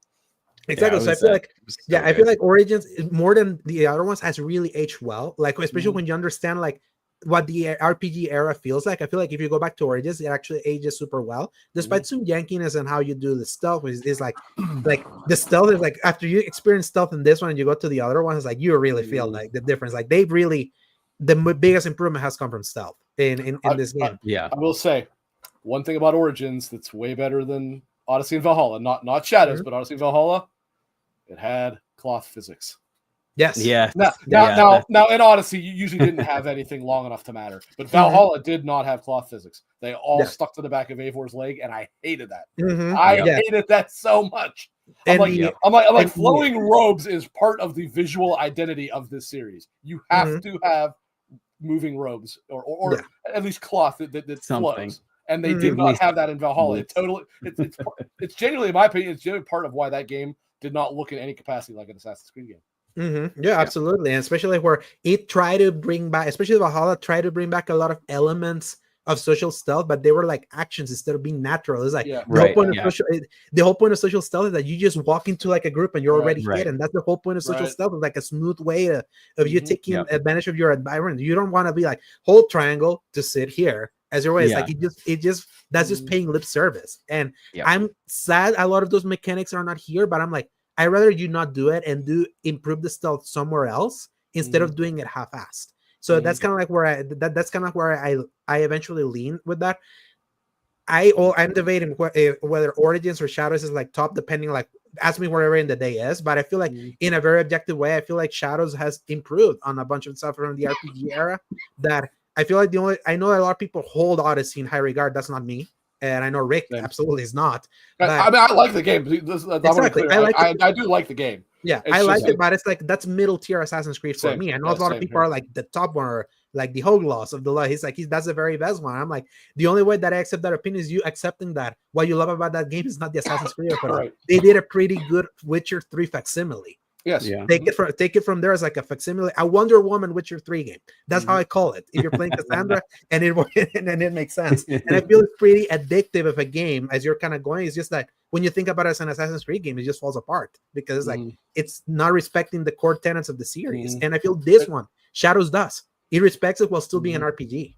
So another thing, and I mean, obviously I can't speak to the late game, but at least based on what I have seen so far of this game, one of my other complaints of not as much Valhalla, but specifically Odyssey is, yeah, I understand these are science fiction games. I get that. But Odyssey played so heavily into the completely fantastical. This is much more grounded from what I've seen. And I understand you've always got the goofiness of the apples of Eden and all that shit in there, right? But around that, you still have something that's like, okay, this is semi-believable. Maybe not when you're fighting Anubis as Bayek, but other than that, like everything around it for the most part, it's like, they okay, framed it right, this is somewhat grounded. Yeah, or just at least Shadows seems grounded and based in. There is no weird insanity. Yeah, there's no weird Japanese mythology in this game. This game really plays it straight compared like Odyssey. One of his DLCs was the Fate of Atlantis. When you go to you go to Elysium, you go to Hades, you go to Atlantis, and all that. It was like, how does this even make sense? And then the thing that I did love about Valhalla was that it attempted to add like more in-universe explanation for why those mythologies seem real, but they weren't. And again, going back to the thing that frustrates me so much about Valhalla did such legwork for that series to kind of like ground a lot of its outlandishness with a lot of the things that they have been teased from, like the reincarnations of like the Isu that dates all the way back to 3 and Black Flag. And that game finally was like, gave all like it grounded everything. It was like, okay, all of this makes sense. It's kind of cool that the entire series now sort of makes sense in a way that's just not completely aligned by the fact that you have daydreams of being in Asgard and Jotunheim in Valhalla too. But it's like, then when you understand it, it's like when you understand, like, go back to like, wait a second, why does this guy speak like Jupiter from the Revelations, from like that ending sequence of I was like, oh, that's what this all is. Like, these mythologies are all like interpretations of the Isu, the first civilization that just kind of like got co-opted by the different civilizations. Like, what we understand as like the mythologies. I thought that was really smart writing, but many people didn't get there because the game is so fucking long. So I did it in 123 hours. That's awesome. I'm at 140 and I'm like 40% of the way through. Yep. I got to like 80 hours and I was like, God, I like this game, but I've had my fill. It's too much. It is way too much. Yeah, it's good game, not good enough to withstand its length. Like, I put 132 hours into Rebirth, but I'm like, that game is good enough that I feel like I'm willing to spend that much time in it. But you're also not doing the exact same thing over and over and over exactly. again. You are at Valhalla. It's a bit of a difference. Right. Exactly. So I feel there's context, and I feel it's like a game can be good, but the length undoes it, and that was Valhalla. So. And I feel Shadows does, even though it was still pretty long, and I definitely felt like, as a reviewer, I felt that having to play it up for 11 days. But I feel like if you're gonna, like, I'm jealous of you guys are gonna take it like your sweet time with it, because I feel like the pacing of this game, take it slow. It definitely feels like there's like a there's literal meditations in this game. There's a meditative pace to this game that you kind of know that you just kind of take it all in. It's a game you have to kind of like absorb. And I feel Ubisoft has gotten with this and Outlaws. I feel they made open world games that are more about soaking it in and not really overwhelm you with crap like they used to be. Like, Odyssey overwhelms you with stuff. You cannot even walk 5 steps before you're being pursued by a wolf or something. It's like there's like 20,000 question marks in Odyssey. Exactly. So, and they pared it back, even though it's still a pretty big game. But I've spoken enough. It's a great game. Like, I feel like I stand by my 8. It would have been, and you know, the funny thing is also, I think it would have been higher, but I also had pretty nasty bugs later on in that game, and I showed Rick one. And go late in my bitter review, I put both. I was T-posting in many spots in this game. So the one that you showed me, I actually have been to that, what I think is that building, the one with the 2 guys just for us, because that's like up on the mountain, like right around from your base, right? Yep. Yep. I actually went to that building today. I was like, well, they didn't do that for me, at least. So okay, so they didn't T-post for you. You're in good territory. And again, hey, I'm playing before release, and you know, day one patches can sometimes help or hinder something. Funny enough, I got a patch halfway through review, and that's when I started getting the bugs. I was like, before that, I had the cleanest, the most polished Assassin's Creed experience I've ever had in my life, dating all the way to the original one. And I was like, and then after that patch, I was like, suddenly, remember the one, Rick, when I'm trying to like throw a knife, and then suddenly you hear a gunshot, and I'm flying out into the sky, and then suddenly I'm like T-posing. Then I was trying to like get into like a boat for like one of the main quests, and then I T-posed straight into the boat, and I couldn't move. I was like, gotta reload the game. It's like those are the kind of things that as a reviewer, I was like, I'm seeing them, and I kind of have to dock you for it, even though I may feel stronger about stuff in the game. It's like, again, that's kind of like the realities of reviewing, but I'm glad it reviewed well. I'm glad it reviewed where it did. Like, I'm glad a lot of people seem they're playing it like by the millions so quickly for them to prove a point. Especially for a game so battered by unnecessary bullshit from like the usual suspects. So it's like a pretty solid Assassin's Creed game, and it's a top 5 Assassin's Creed game, probably bottom of top 5, but pretty solid overall. I'm also a fan of the old style, so take my opinion. Like I need to always make sure that I put that, because obviously the Assassin's Creed fan base has been like split. Like you have the people that love the open world ones from like the second era, and there's us that love the originals. They really do need to like not drop the RPGs, because the RPG ones are light, but they need to be also making the other ones too. Like they need to be off and oning, basically, is probably the way to do this. I would love to go back to the true form. I love the RPG-ness of them, but while I'm playing them, I'm like, man, it's like I want to assassinate every boss. I want to, that type of thing. And honestly, the reality, the word is really to start. They really need to just remake the first game.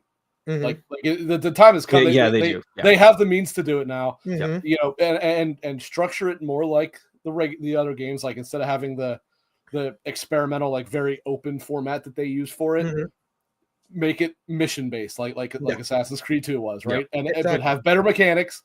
And honestly, you more do that, linear storytelling. You do that. You do it with a voice actor that sounds like he actually wants to be there, as opposed to the guy that voiced Altair. You will have one of have one of people's favorite entries in the series. Because there's a lot of really good ideas in Assassin's Creed 1 that it was a new thing. It was experimental, and they didn't quite know what they were doing. That they know now that you could turn that into truly one of the really, really, really great ones. Yeah, I would say playing it on the Series X, because it has both. They have the native 4K kind of like upscale they did for backwards compatibility and the 60 FPS boost. That game still looks shockingly good, like especially if you play there. That I'm like, man, this game really holds up. And I feel it's a game that, weirdly enough, its simplicity holds so well. Like, in contrast to the bloat that eventually like came to define the series, because obviously a lot of people criticize it for not having much, because it felt more like a proof of concept. But it's funny going back to it after like getting so much stuff like put into this game that I was like, oh, we didn't know what we had. It's kind of relaxing and pure. It's pure in its idea, and that setting is still excellent. And also, if they don't want to outright remake it, they really do need to port the PC version to the consoles, because number one, the PC version had extra like side quest variations, so it did help a little bit with the tedium. But at the very least, it's like, Assassin's Creed 1 is playable on Xbox. It's not playable on PlayStation except on PS3. Exactly. So you need to find a way to get that playable. And I don't count shitty ass PS Plus if it's on there. Exactly. No, it's not even there. It's not. It cannot even. It's be. Not okay. I wasn't sure. They need to get it there.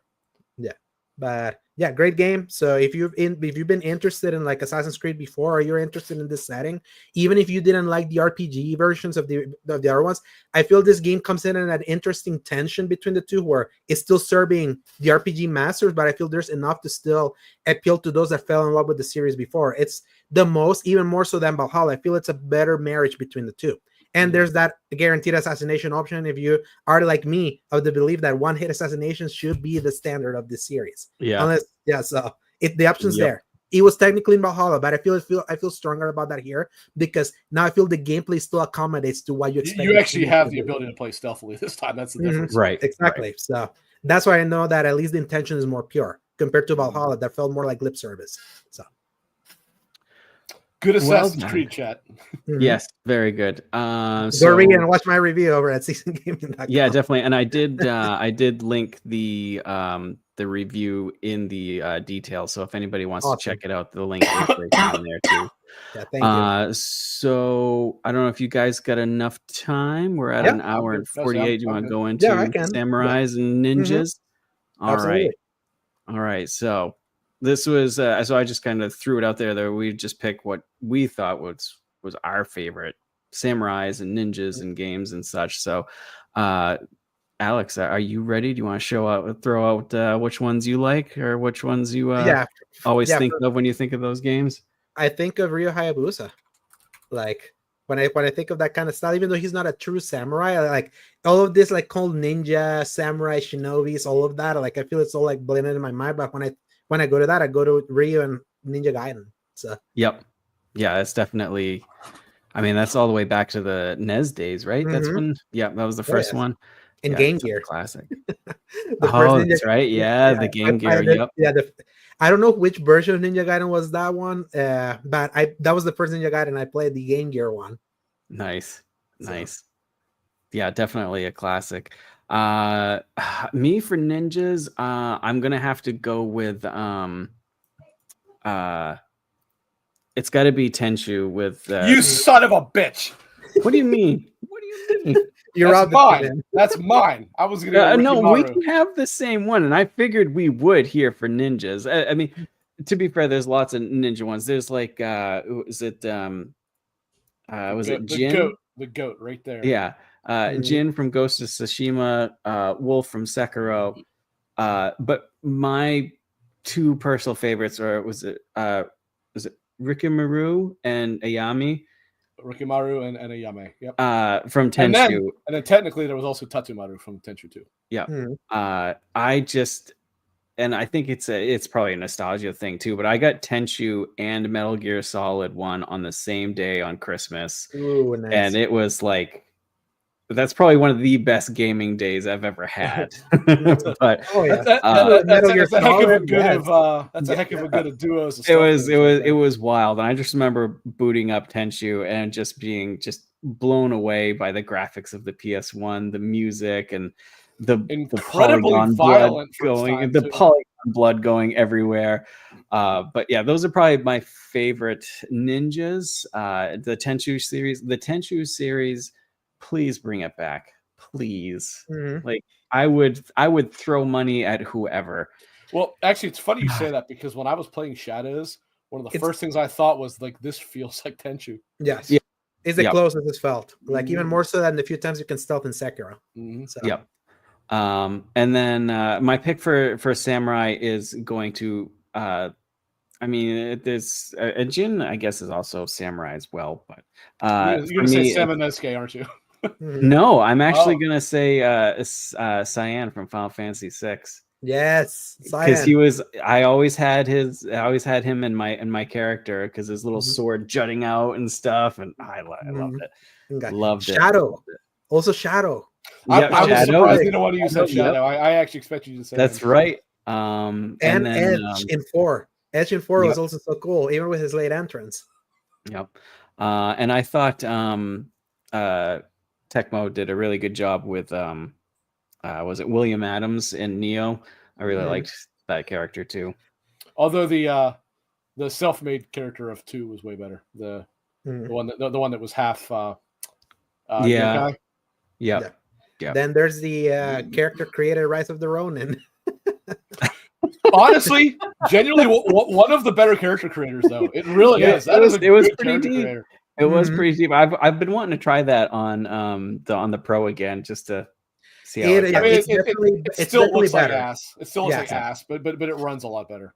Yeah, like it's better in characters and outside. It still feels like it's in that old pisser look, like when it comes to like the grass, but like at least in like the more macro, like in the characters, like in the cities, and the way it runs is so much better. That's where I finished Rise of the Ronin. And as a thing, I was gonna say, it doesn't have all the constant micro stuttering that it exactly. had. And the base PS5. Yeah, good. And I would say, like, I forgot to mention it, because I know a lot of people are always being like, how will Shadows fare compared to like coming so late after Ghost of Tsushima and Rise of the Ronin, kind of like came in and ate their lunch. And I feel like how you can compare is that it is not as picturesquely artful in its visuals like Ghost of Tsushima, but it's prettier in a more photorealistic way. It's not as stylish, exaggeratedly stylish. Yeah. And I feel that was Ghost of Tsushima's very big benefit of trying to add so much style to like a very realistic environment. And it's not like that, but this game can be really beautiful and it's real. It's gorgeous. It is gorgeous. And while Rise of the Ronin, it's the same.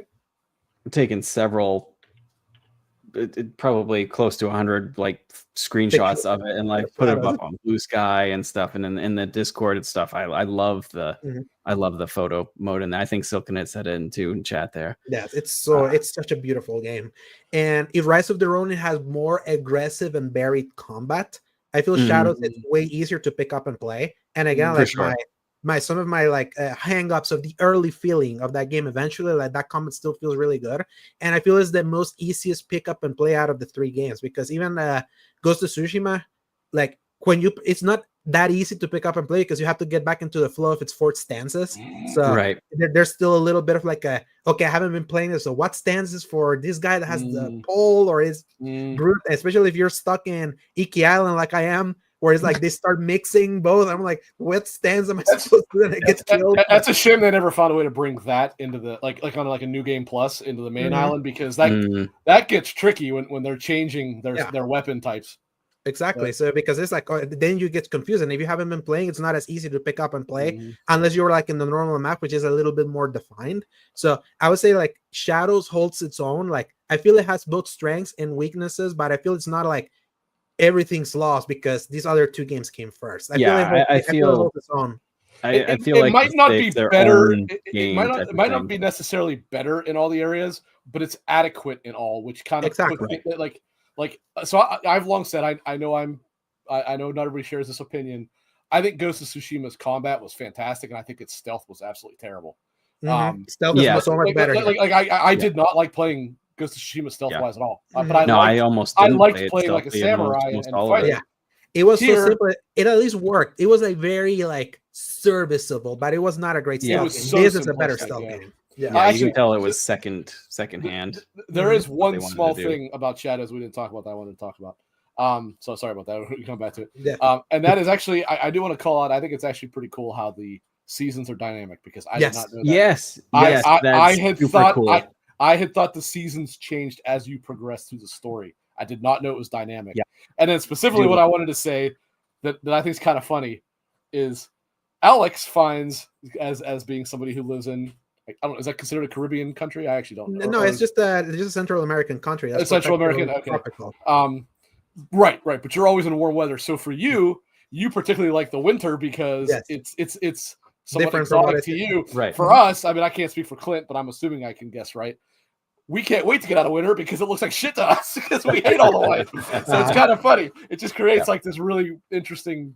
The season change up is really awesome, and like you said, I thought it was like going to be story based. So as it's dynamic, I love that. When I saw it was changing seasons, when I was like, that's interesting. I did not know that. And think about this: like the seasons start changing as soon as you unlock the villa mechanic, because the seasons is tied to your resource gathering. So when I finally unlocked that, and I was like, oh wait, so the seasons are like dynamic. That it will change sometimes halfway through, like your road to doing something like, and it adds a Metal Gear Solid 5 like quality to like how you can even approach some of the bandit castles, because like in other seasons you can kind of dive into the ponds to kind of hide, and winter you can't in some seasons because it's too cold. Like the enemies are not gonna be hanging out outside because they get too cold. So it's like it adds different like gameplay variety to the thing, and the world looks so much.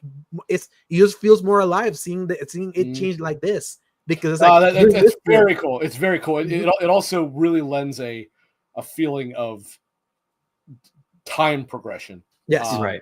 That doesn't feel faked or whatever, like in other ones it does. And I thought that was actually really neat. Someone didn't make the joke that because the seasons do change very fast, it will feel like the time period of this game kind of goes through like decades and decades and decades. right.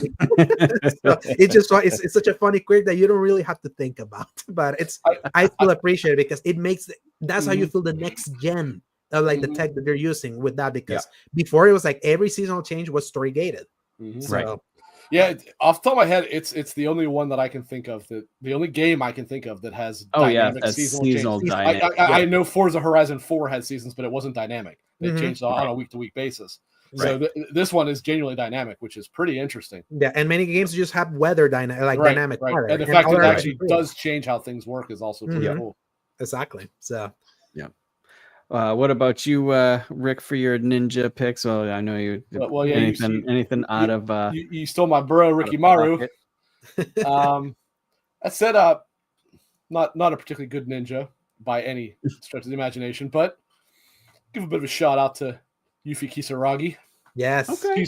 She's the worst ninja that's ever existed, but yes, she's lovable for it nonetheless. Yes. It's still one of the greatest companions you can play in Rebirth. Actually, the funny part is I did not like her as a character at all until the remake project. I actually thought they did a good job fixing her because she was not a good character in the old game at all. She was pretty much horrible. Yes, same. Like my podcast co-host Paul hated her so much that he was refusing to play in our mission, and I was like, "Oh, really? I know you hate her, but trust me in this. Like, just try it, and you'll see. You're gonna eat your words." And then as soon as he played it, 5 minutes later, he sends me the Shaq meme. Like, I owe you an apology. I didn't know your game. I didn't know your game. I was like, you are right. In fact, the annoying traits of Yuffie are part of Kyrian now. Yeah. You realize. I thought she was kind of still pretty obnoxious in intermission, but I loved intermission. I thought intermission was so good. But she's endearing. She's like little Luffy. And like when she kind of gets reality slapped on her at the end, you kind of start to feel for her. And I actually liked her much, much better in Rebirth than I did in intermission anyway. Yeah. And certainly much, much, much more than the original game. Think about it this way. Poor Yuffie saw the most violently fucked up way someone could die, like in this universe. It is like the most violent death. Well, right. I guess you could probably make an argument with Sephiroth cutting down a village was pretty violent. But the thing is that like you don't see the violence. With Sonon, you see like spoilers. Sorry, like with Sonon, you see the things that are happening, and it was like, oh, this really goes really dark. Like, and I mean, I think it's pretty safe to say, in some way, we're probably going to see Sonon appear in the third game. Oh yes, yeah. Like now, we I don't know if we'll see. What the hell is his name? Is it Nero the Sable? Is that his name? Okay. I don't know how much we'll necessarily see him because technically he should be locked under Shinra. Well, yeah, actually, fairly early in Rebirth, he should be trapped under Big Bang. So we might not see him, but I'm gonna guess that in some way they're setting it up that he's gonna send out. I have to imagine that they're gonna go back to that with part 3. I absolutely because like you wouldn't make like such a big deal. It was too like emphasized as to what happened. Like it wasn't like he just got killed and she ran away. The fact like. They reminded you of intermission like in a big chapter. It was not a side thing. It was like a reminder like, hey, this happened. Hopefully you play an intermission to understand why Yuffie feels this way right now. So it's like I feel they gotta like bring it home in the third game and get us there. So definitely. But Rick, Rebirth doesn't have a story, right? Oh god. I mean, that's just an objectively incorrect statement. Exactly. It's not even an opinion; it's an incorrect statement, right? Yeah. Probably Clint knows what I'm referring to. So there are certain things that, yes, everybody can enjoy what they want to enjoy and play what they want to play. And if you want to say, I don't like stories that are entirely based on characters, okay, that's fine. Okay, that's an opinion. That's fine. But when you say it has no story, it's like that's objectively not true. Wrong. It's just not true. It's literally wrong. There's arguably more story in Rebirth than there is a remake. Exactly. It's just all backstory. Mm-hmm. But truthfully, if you play FF7. Most of FF7's story is also backstory. There's very little that actually happens. Like it's mostly tracking down to try to figure out what the hell happened in the past. That's how FF7 is structured. So I don't know. But also, like storytelling can be of many different shapes. It just doesn't have to be one way to be right. So. I mean, one of his favorite games is watching a freaking movie. So exactly. That what the hell is that game called? Immortality. Immortality. Yeah. And hey, I mean, if he likes that, that's fine.